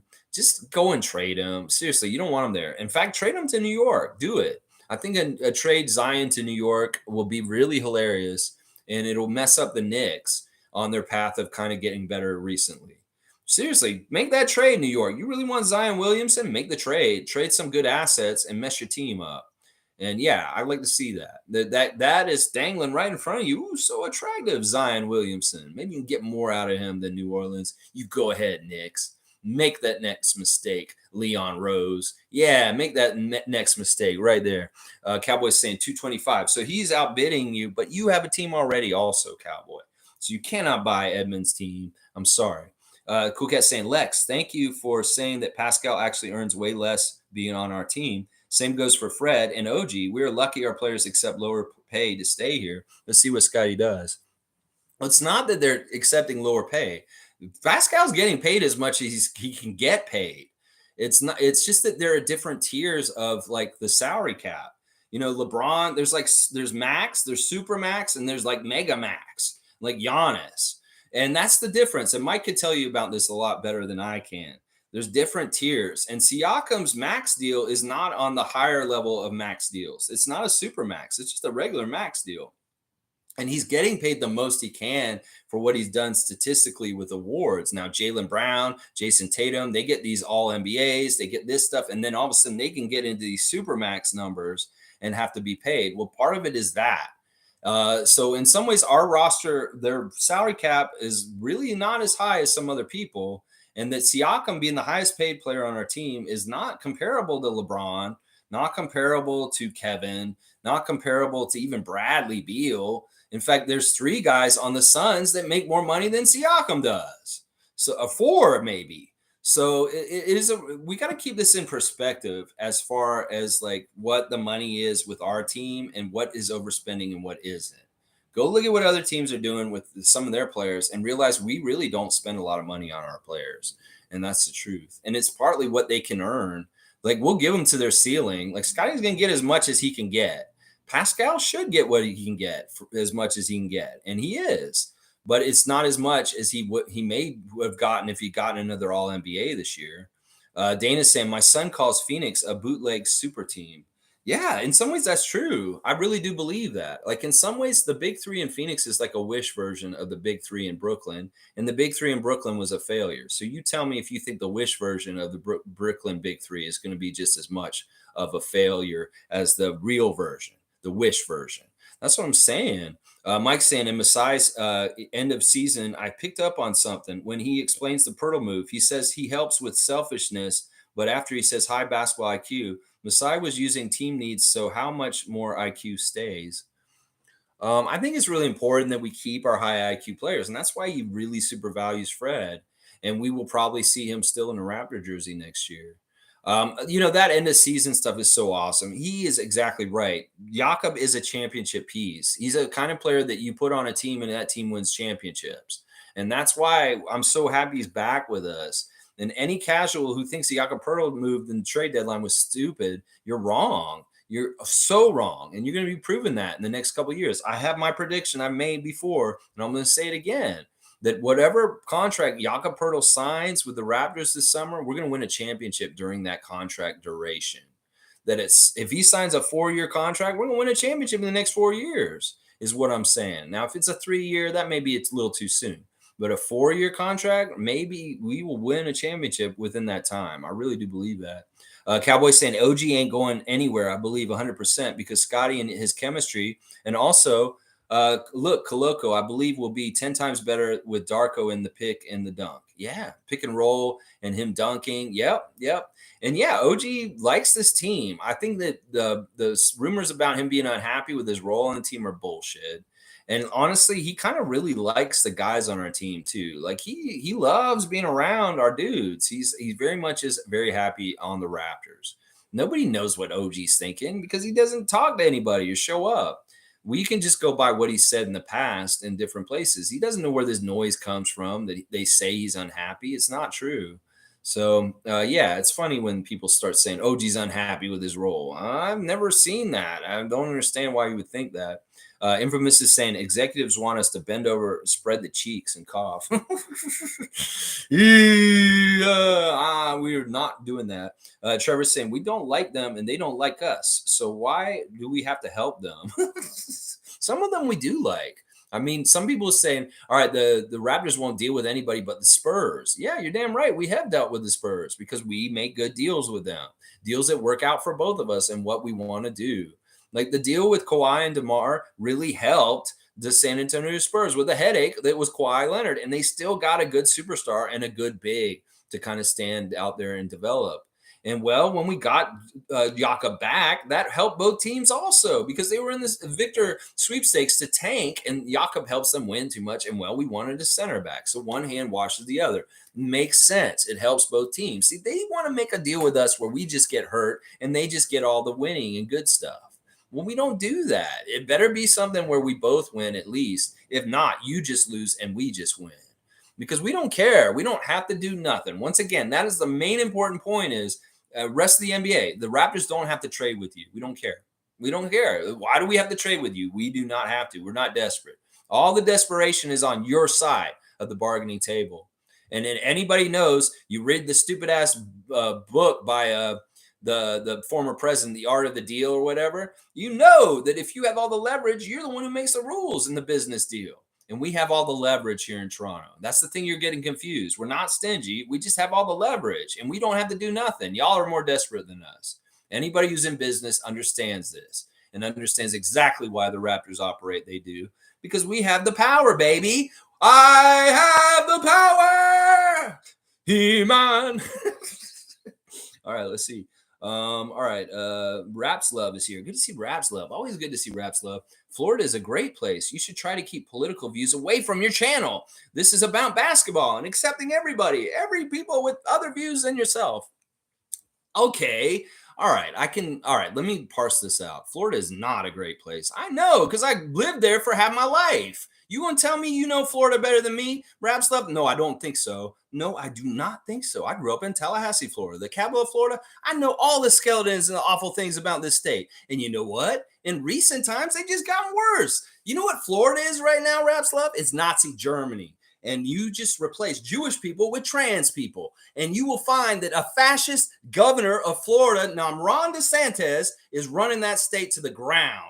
It is making it unsafe for people of color to live there. And he is doing all kinds of crazy shit like burning books and being an authoritarian, totalitarian who is a fascist who is running everybody's lives and telling them how to live. He is not for freedom. He is for control. And you want to tell me you know Florida is a great place? No, it's not. It's a fucking dumpster fire of political bullshit, and it'll get what it gets. I'm so glad I've moved away from that state. I'm so glad that my parents have moved away from that state. And I have no ties to that state anymore because it's honestly an embarrassment. It is honestly an embarrassment. And it's like what's happening there is literally what happened 100 years ago in Nazi Germany with Hitler. So you go ahead and tell me Florida is a great place. It's a lovely place full of lovely people who shoot people through doors because they are people of other color. So you go ahead and live in your life. And you can tell me I don't want to be political on my channel. You don't fucking tell me what I do on my political channel. I can do whatever the fuck I want on this channel. I get political. This is no time to be not political. Our world is under siege by fascists and greedy ass corporations. So you going to tell me to shut up and just do my channel? Nuh-uh. No. Just like you don't tell Fred VanVleet not to wear Black Lives Matter on the back of his jersey. Just like you don't tell the Dixie Chicks to shut up and play their country music. If you are not political in today's world, well, then you're wasting your time because the world is changing. If you don't stand up and say something, well, then things are going to be bad. So you go ahead and be non-political in your life, but don't tell me how to live my fucking life. And if I want to be political on my channel, I for damn sure will be. And that is an aspect of my channel that I don't mind doing. If I lose subscribers over it, I don't give a shit. They weren't the right people to be following my channel in the first place. So listen, I don't mind talking politics. I'm not scared of it like so many people in this world are right now. Because I realize the more we talk about it, the more we can get done. And the people that don't want us to talk about politics want the status quo and they want the same fucking bullshit to happen over and over again. So there you go. With all due respect and love, Raps Love. I will share a love for the Raptors with you, but you for damn sure ain't going to tell me how to run my channel. So how about that? Woo! Woo! That's just how it is, baby. That's right. Listen, you don't have to agree with me politically, and you can tune me out when I talk politics. I will talk mostly basketball, but I will not be afraid to talk basketball and politics at the same time. And I really, really don't like people that tell me, shut up and don't do this, don't do that. You trying to control me? Fuck that shit. I will talk about what I want to fucking talk about on my channel. Yeah, that's right. I'll accept everybody. I can accept that you're a racist. I can accept that you're a fascist. I can accept that you're this. I'll disagree with it until you're full of shit. But that's it. That's how it is. You can be these things. You go ahead. I accept people for what they want to be. They want to be trans. They want to be gay. They want to be this. They want to be that. I'm not judging them like the other side is. So don't even give me that shit. I'm all about freedom and letting people be exactly who they're supposed to be. Now, are you that way also, Raps Love? Ask yourself. If you are, all due respect, thank you. But if you aren't, then you're not like me. How about that? Yeah, boom. David saying, who dis? No, I don't want to come down too hard on you, seriously, but please don't ever tell me not to be political on my channel. I make those decisions myself. Mike is saying it's supply and demand metrics. Bobby and Masai really understood this point. If you get players that could fit and make any team better, the demand is high. How many of those players are there? Low supply. That's right. They recognized this a couple years ago, and that was part of why Vision 6-9 was actually really smart. Even if it doesn't work, well, we have all these players that people really covet around the league, and that's part of it. Is these guys don't grow on trees, and also they take a long time to develop into being good. So they recognize what was really valuable in the league, and they have it, and that's part of why this is happening in this way at this point. They had the foresight to understand this. and to collect these kind of guys. And well, Mike's exactly right. It's a supply and demand thing. We're just really good at business. Let's just put it that way. Compare these other front offices, they're not playing the same game as us. We are very, very good at business, leverage, having the right commodities, and supply and demand. And Mike's exactly right. David's saying, Tom Duke's saying, David, apparently Lex has someone that wants to tell Lex what to do. Oh, yeah. See, Tom knew that was coming. Tom knew that was coming. Well, I try to be fair in it, but it did make me mad. Seriously, don't tell me not to be political on my channel. Yeah, I'm just gonna be me. Listen, I don't care. I'm not trying to get every single fucking follower. I don't want 1 million followers. I want people that just love basketball. And if you don't like my politics, you don't want to watch me, that's your choice. It's a freedom of the world. But there's just a little bit of something, That's right. Tom Duke saying 99% basketball, 100% real, always. Yeah, I appreciate that. Cool Cat saying, nice, Lex. I always incorporate my parents in my world a bit here and there. It's a great experience for them as well. They feel appreciated to be included in the modern world. I couldn't stop smiling. Yeah, my dad's really savvy, though. In some ways, like one of the things he taught, he's an architecture professor at FAMU, that's where he taught most of his career. He's teaching architectural theory. So he's very into like futuristic stuff.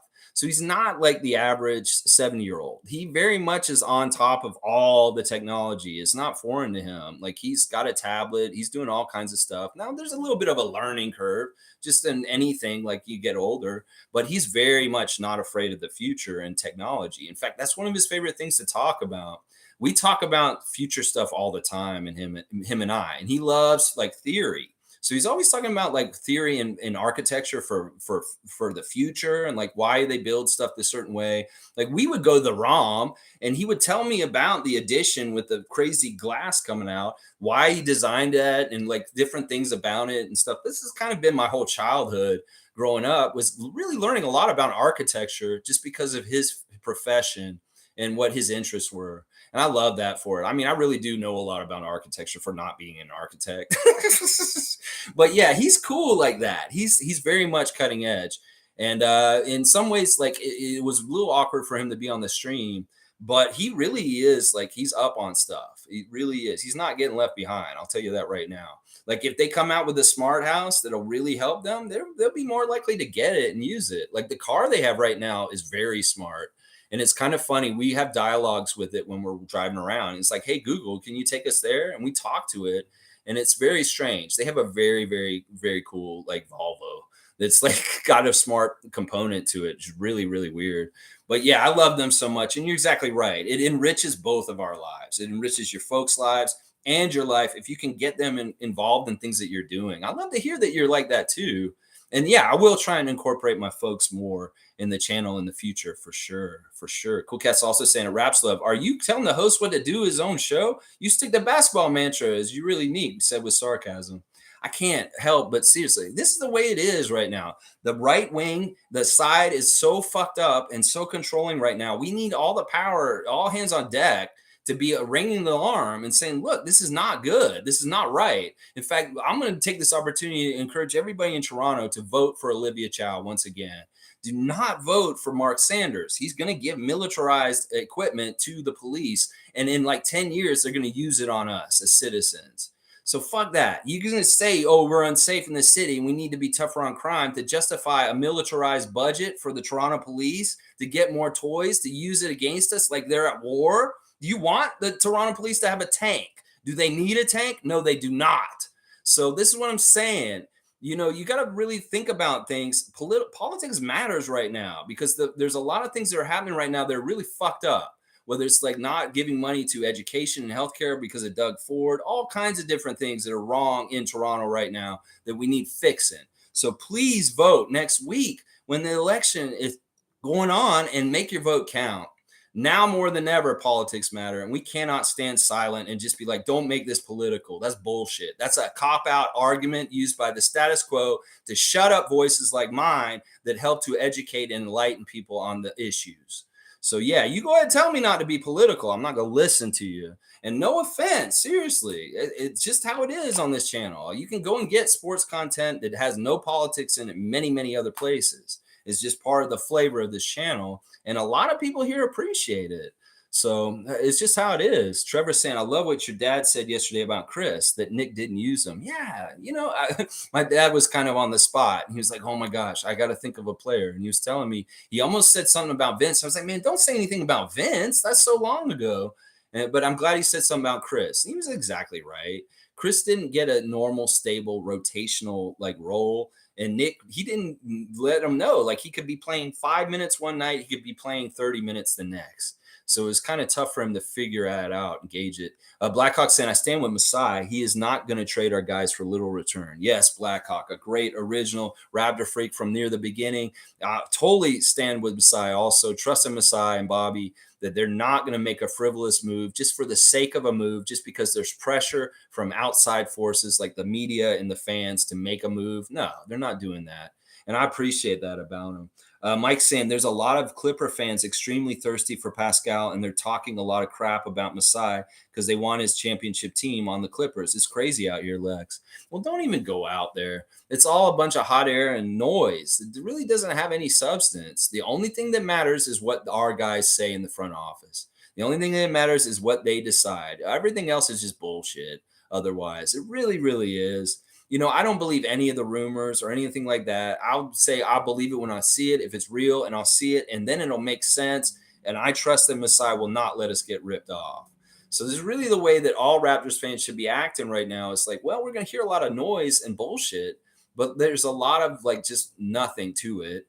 And the real stuff, when it happens, then we'll see how it happens and we'll react to it then. But I don't know what's going to happen. They may not do anything. It really may not be a much or not. Yeah, Clippers, LA fans in general are just idiots. And they're really good at spreading rumors and bullshit for sure out of that city.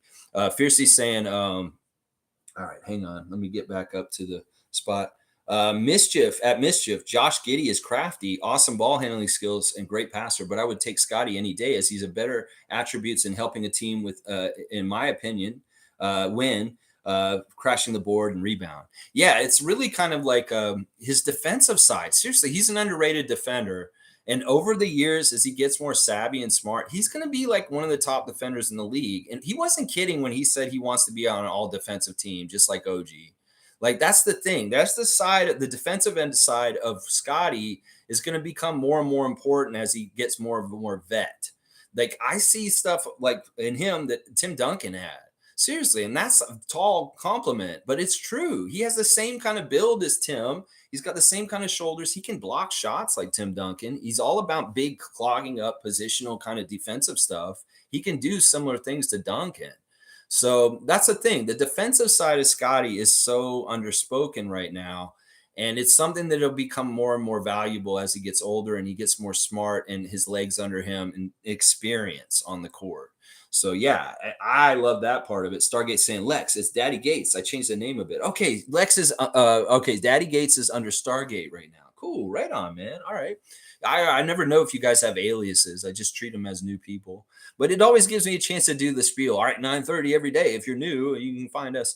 Cookhead saying, Lex, Scottie has point guard in his IG profile. At the start of the season, he reiterated he wants to be a point guard. Scottie knows what he wants and is putting in the work to achieve his magic dream. I support it. It's just a label. It's just a label.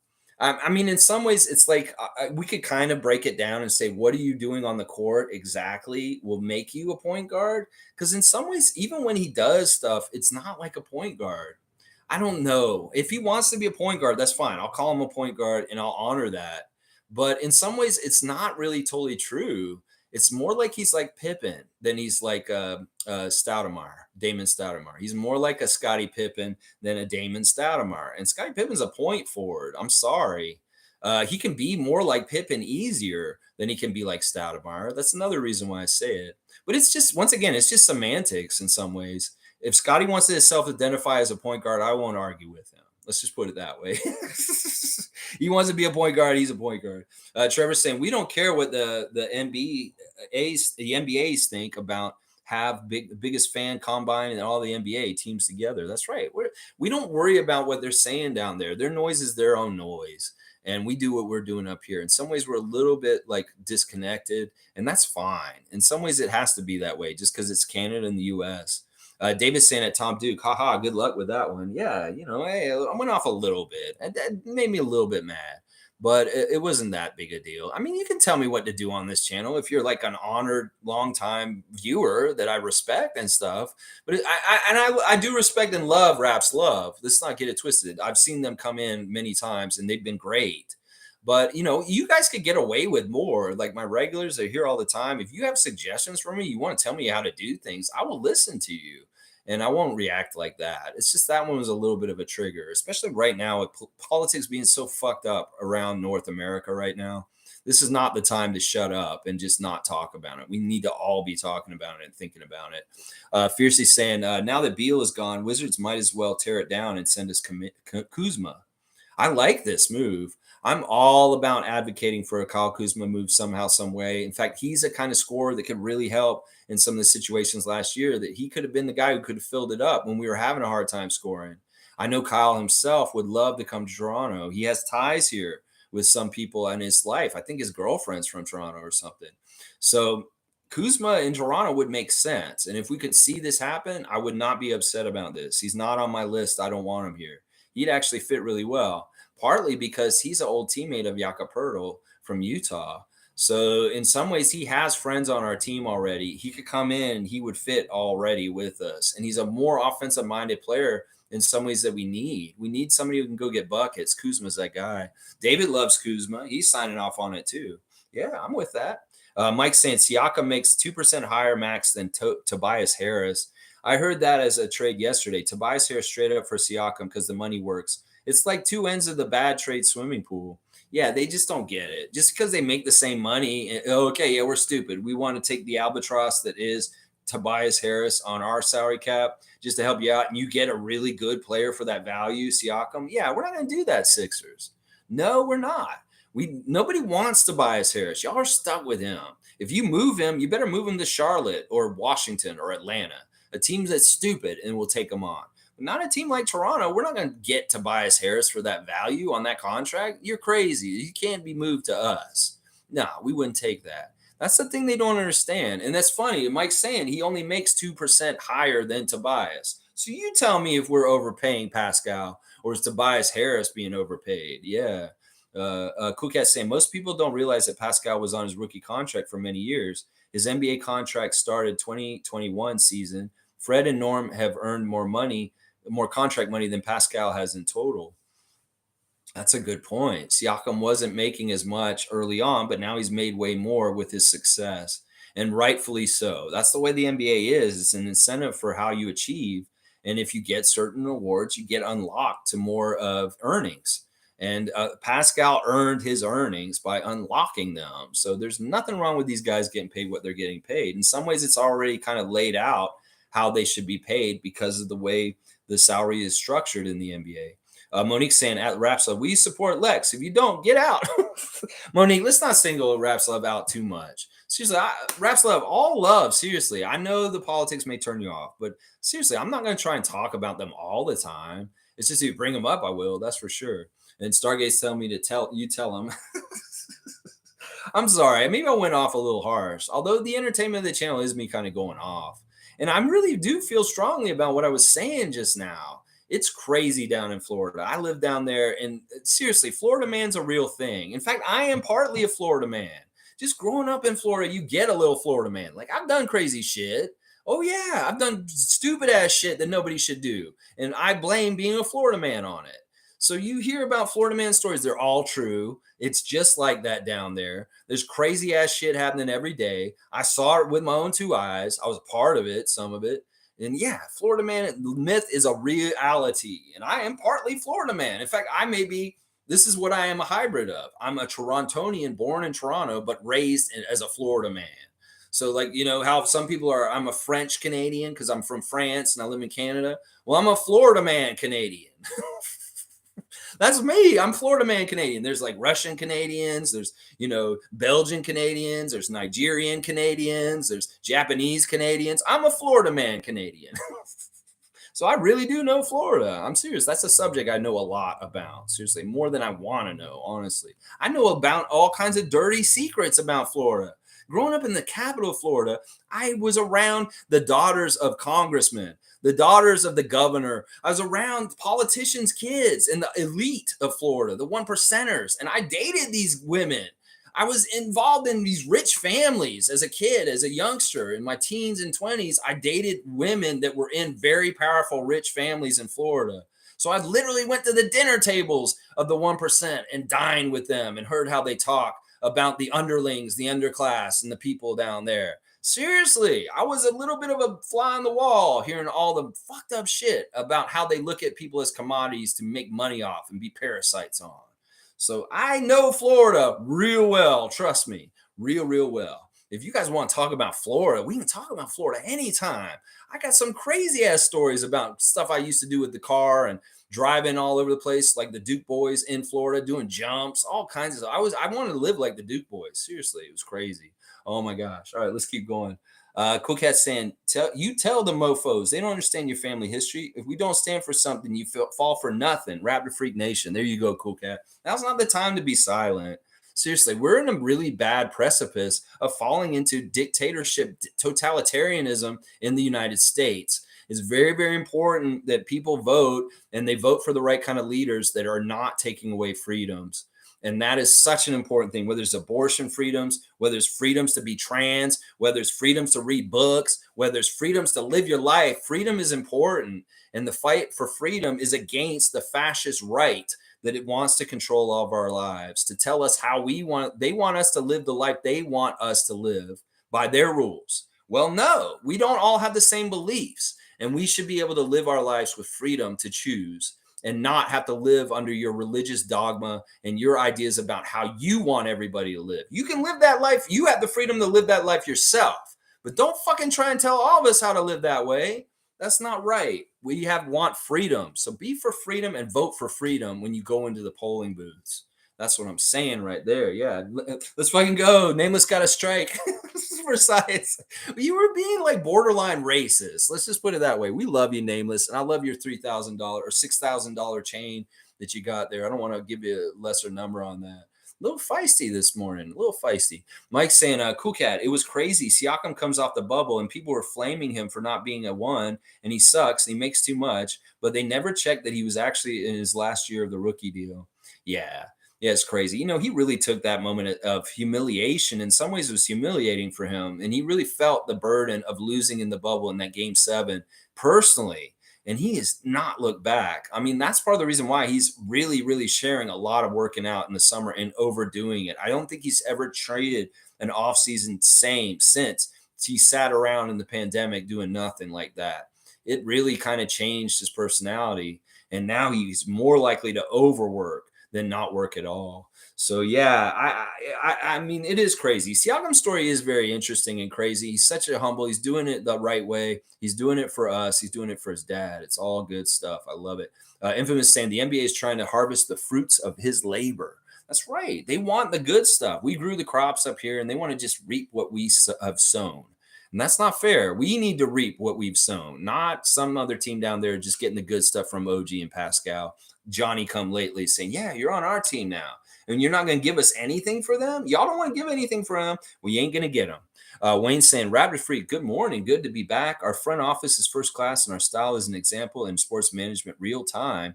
Sports is also used in political manipulation. Love you, Lex. You know, this is true. And I'm not going to disagree with Wayne. You know, in some ways, the NBA was very instrumental in the shutdown of the pandemic. They were a leader in showing that we need to do this because we're not safe.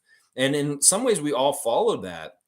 You know, I'm not so blind to not see that, you know, we can get manipulated in certain ways from both sides, the left and the right.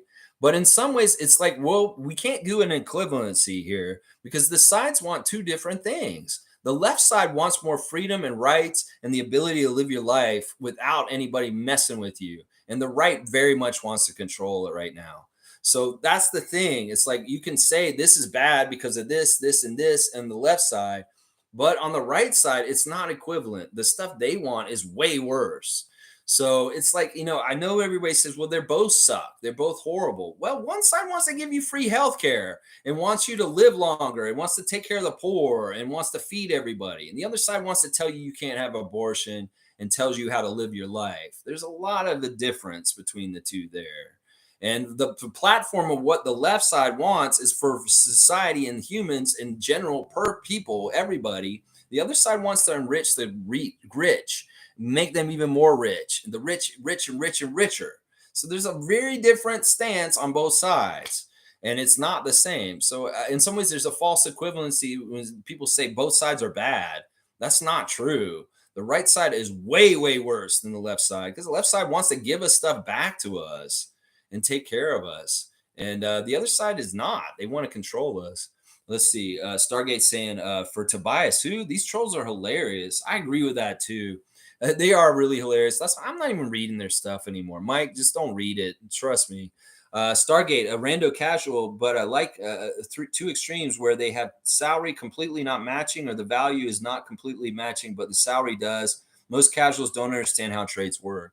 Well, they just see the trade machine, and if it's green and it's not red, it fits, it can do it. It's realistic. We've had this conversation on this channel in the past where it's like, even if it looks like it can happen, the money lines up and everything, it doesn't mean that there's any reality to it happening because there's so many other things that are involved in an NBA trade that have to make sense. In some ways, you have to have the people to kind of agree to it in some ways. There's all kinds of factors that GMs like Bobby Webster have to deal with that the casual fan with just a computer and the trade machine have no idea that it's involved in these kind of things. So even if they think it's a realistic trade because it lines up on their computer, it may not be in reality because of very specific real things that real GMs in the real NBA deal with when they're trying to move guys. That's the thing. They don't understand how much more it is to it. Fiercely saying, I keep thinking about Jimmy Butler saying Tobias Harris over me. I know exactly. That may be the most important statement in the Philadelphia 76ers history in the last 5 years. Jimmy Butler coming through the back saying Tobias Harris over me. Yeah, that may have been the turning point where y'all messed up and you went off the detour from getting to Larry O'Brien when you let Jimmy leave over Tobias Harris. Oh my gosh. Mike saying, fiercely, the Sixers knee-jerk move has become the best meme ever. I know, and Jimmy really got pissed about that. Seriously, that's how you know you let a real one go when, yeah, you see Jimmy Butler and the dog in him. Name was saying, by the way, everyone, when I said mutant, I was being funny. What's more accurate is genetically blessed, but I'll leave that alone going forward. It's all good, Nameless. I just can be, I don't know, maybe I'm a little too sensitive about this, but yeah, I don't know how to deal with this. You're also 20% North American, by the way, or North African, by the way. Okay, good to know. Good to know. Listen, listen. I don't want to label anybody anything. It's just I was uncomfortable with your language at that point, and that's all. But it's all good. And if you wanted to get a strike for science, you did it, my friend. You did it. Monique saying, "W stream Lex, always go Raptors. Keep at it, Tom. Good to see you back with the chapters. Helps me a lot, at least. There you go. Yes, I want to take a moment to thank associate producer of this channel, Tom Duke, for adding the chapters once again. I know Tom got really busy in the springtime after the season got over, and he was really hitting it hard with his job, and he didn't have time to do this. Tom won't do it every single day, but when he can, it is much appreciated, Tom. You're doing a fantastic job. And as Monique has said, it helps somebody like her kind of get organized for things. I know we'll get back into it, and we'll do it in a certain way that works well. But Tom, don't do it more than you want to. Just do it as you can. I appreciate whatever you can do to volunteer to help with this channel. You're amazing, Tom. Thank you so much for doing the chapters. Mischief saying, I don't like Trudeau. He's ruining Canada.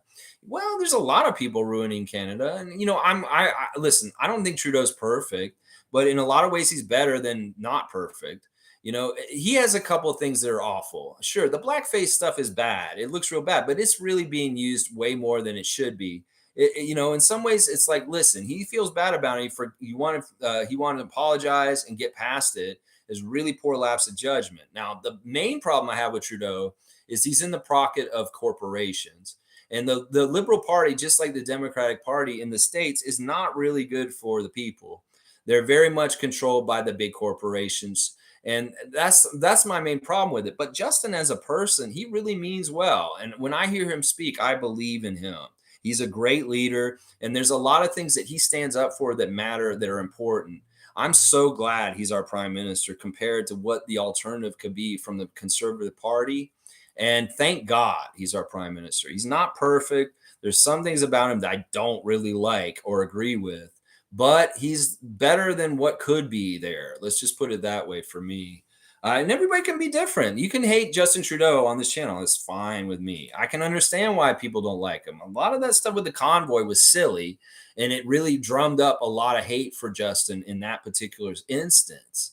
But it was a weird situation, and it was designed in some ways to do that to Justin. But I don't, if you guys don't like Justin, I'm okay with it. I'm not going to stand on a hill for him because I can understand why people don't. I'm NDP myself, so it's not like I'm a liberal myself. I'm not PC and I'm not liberal. I'm an NDP for sure. Fiercey's laughing at Logical. And Logical saying, great point on Siakam taking that disappointment and really turning into all NBA fire. He's really had to earn the respect. Siakam is an incredible story in person. W stream. Thank you, Mike. Yes, he totally did that for sure. In fact, that's why he puts it on blast for us on Instagram, because he does not want the perception to be that he's lazy and not doing anything in the offseason. He's definitely putting in work. We're seeing that sweat equity for sure. Infamous saying, I woke up to politics a year ago and came to the conclusion that they're wings on the same bird, both sides full of shit. Yeah. Yeah, I agree with this to a degree. And one side is like it is a little bit better, the liberal Democratic side compared to the conservative Republican side in both the states and US. It's really kind of what the platforms are and what they're trying to get for us. But don't get it twisted. Biden and Trudeau are puppets for corporations no matter what. But we gotta mind our way through all of this. But yeah, they're not much that different. It's really that one side's much worse in some ways, but the liberals aren't much better in some ways. Also, I can agree with this. Cool Cat saying, Lex, you are correct. We don't want to promote stereotypes on anyone, even if they're not aware of it. And clapping at Tom from Fiercey, yes, seriously, it's all good. And it's just touchy. I know in a lot of ways the nature of our organization with Masai and his connection to Africa and the giants of Africa. We've said a lot of things on this channel about how it's great that the Raptors have kind of their eyes on that continent for new young players more than other places. But there's a lot of places you can get in trouble with kind of how we describe and talk about all that. And I think that's what we learned today, if anything. But yeah, Wayne's saying moral equivalency is the downfall. Both sides are not the same in terms of their stated outcomes. As a black man, I have no problem with Justin. He was a school teacher performing in a play. I get it. I didn't even realize that he was in a play when he was wearing that. I know there's more than one instance, though, in some ways. Well, that's cool. I'm learning more about Wayne. I didn't know that, well, I didn't know you were black. I guess I should say that. But yeah, I worry about this too. It's like part of the argument is from the other side, the right is that they really think that, oh, well, the left's just as bad and stuff like that. Well, in some ways that's not true. In some ways that really isn't true. When you get down to social programs and what's good for the community, they're not good for the community. You can see what Doug Ford's doing with this 22 billion surplus that should be in the pockets of teachers already. We pay our taxes to the government so that they will use our tax money for us. And if he's sitting on a $22 billion surplus when it should have been spent on healthcare, should have been spent on paying the teachers fairly, should have been spent on our pandemic and having the right supplies to be ready for that, should have been spent on having enough firefighters ready for in case fires happen like they did recently. Well, that money is stupid and it's stolen from us because that 22 billion is our money and it should be going towards our society and services that help us. I don't like the US taking the tax money and sending it to war. All their money doesn't get spent on services or helping roads or social programs there. They're more likely to put it into overbloated military contracts and overspending to the military for war. The people down there don't see any of the results of their tax money. Well, I love Canada, even if we're taxed more, that I see the results of our tax money in things that happen. Well, they don't if Doug Ford's the premier of Ontario. He just sits on it like that ugly Nicodem or that dragon in Lord of the Rings, Smog, who sits on all the gold in that cave. That's what Doug Ford's doing. He's got our money and he's sitting on it just like that fucking dragon in Tolkien's story. That's not right. That money needs to be spent on the province of Ontario for the teachers. First of all, you go and pay those teachers, first of all, Doug Ford. Then you go and take care of our hospitals once again, instead of drying all the shit out to try and make it privatized so you can make even more money on top of things. Fuck you, Doug Ford. We should impeach him today. He is such an awful premier and the worst leader Ontario's ever had. And we need to impeach his ass and get him the fuck out of here because he's destroying our province, literally, seriously, right now. So yeah, all right. Let me one more comment and I'll be done. Cool Cat saying, Lex, I'm from a political family. Companies always work with whatever government is in power. Companies care about survival. Voters have to use their power rather apathy. I support Trudeau. Black female here. Awesome. See, there you go. Listen, if somebody's getting some more outraged about the blackface, is like a white conservative Albertan out in the middle of the prairie who doesn't even see black people or deal with them or even care about them. He's probably more racist himself than Justin wearing the blackface. They're the ones making more of a big deal about it than people that should be offended by it, like Cool Cat. That's the craziest thing about it. So yeah, there's a lot to this. And maybe we were unpacking a little bit too much today on a Monday Memory, but yeah, it is what it is. All right, y'all. Thanks for watching me today. Koloko, we're so proud that you got drafted by us last summer, and we're looking forward to pick number 13 this week on Thursday for the Raptors. I know Bobby and Masai are going to do a great job with this draft, and I love hearing this news. As I said earlier, the source is saying the Raptors are choosing to stand pat until after the draft is held on June the 22nd before deciding a direction for the organization. Their focus is on the 13th pick, sources tell The Athletic. So they're only worried about their 13th pick. They're not trying to make any deals. That's what we're hearing now. And if you hear otherwise, don't believe the hype. Great stuff from our Raptors on Instagram, as always. Check your WNBA fantasy teams for the week and set up your lineups. I did change the schedule just slightly at the end to have everybody playing each other for sure and not nobody playing each other 3 times. I thought that was really crazy. Awesome stuff, y'all. And I love what you said, Cool Cat. That's true. The people can decide with the votes, and the companies will follow the people because they want the business. So if the people are saying they want to be more woke, well, Bud Light goes and does more woke campaigns, and then other people get upset and whatever. That's what I'm saying. These corporations, when they do these kind of campaigns like Pride and stuff like that, they're doing it because they know that's where the money is. So the people decide with the votes, the companies will follow. I love hearing that from Cool Cat. And I love hearing about you're from a political family. More and more, I find out details about y'all. It's fun. Raceman was saying technically it was brown face for Arabian Nights Gala. Okay, so it was for that. All right, cool stuff. All right, guys, thanks a lot. Thank you, Edmund. Thank you, Wayne. All the best, you guys. Please like, comment, subscribe, and share. And tomorrow we'll have the first game of the season 3 of Raptor Freak Tuesday Trivia. So come in. We're all starting with zeros and get off to a good start and see if you can beat our defending champion, David Saborin, tomorrow. 9:30 a.m. Tuesday Trivia. Season 3 starting up tomorrow, y'all. Let's go. Have a great Monday. Let's start this week right. And let's go Raptors. We're going to have a great week this week. We're going to get our next draft pick. And just trust in Masai, trust in Darko, trust in Bobby. Raptors world, we're in good shape. And the rest of the other people, they can get all upset and bent out of shape and desperate. And we'll just stand here and be like, yeah, that's interesting. Okay, you're in trouble. Why do we have to help you? That's all we got to say. All right, y'all. Thanks, and let's go Raptors.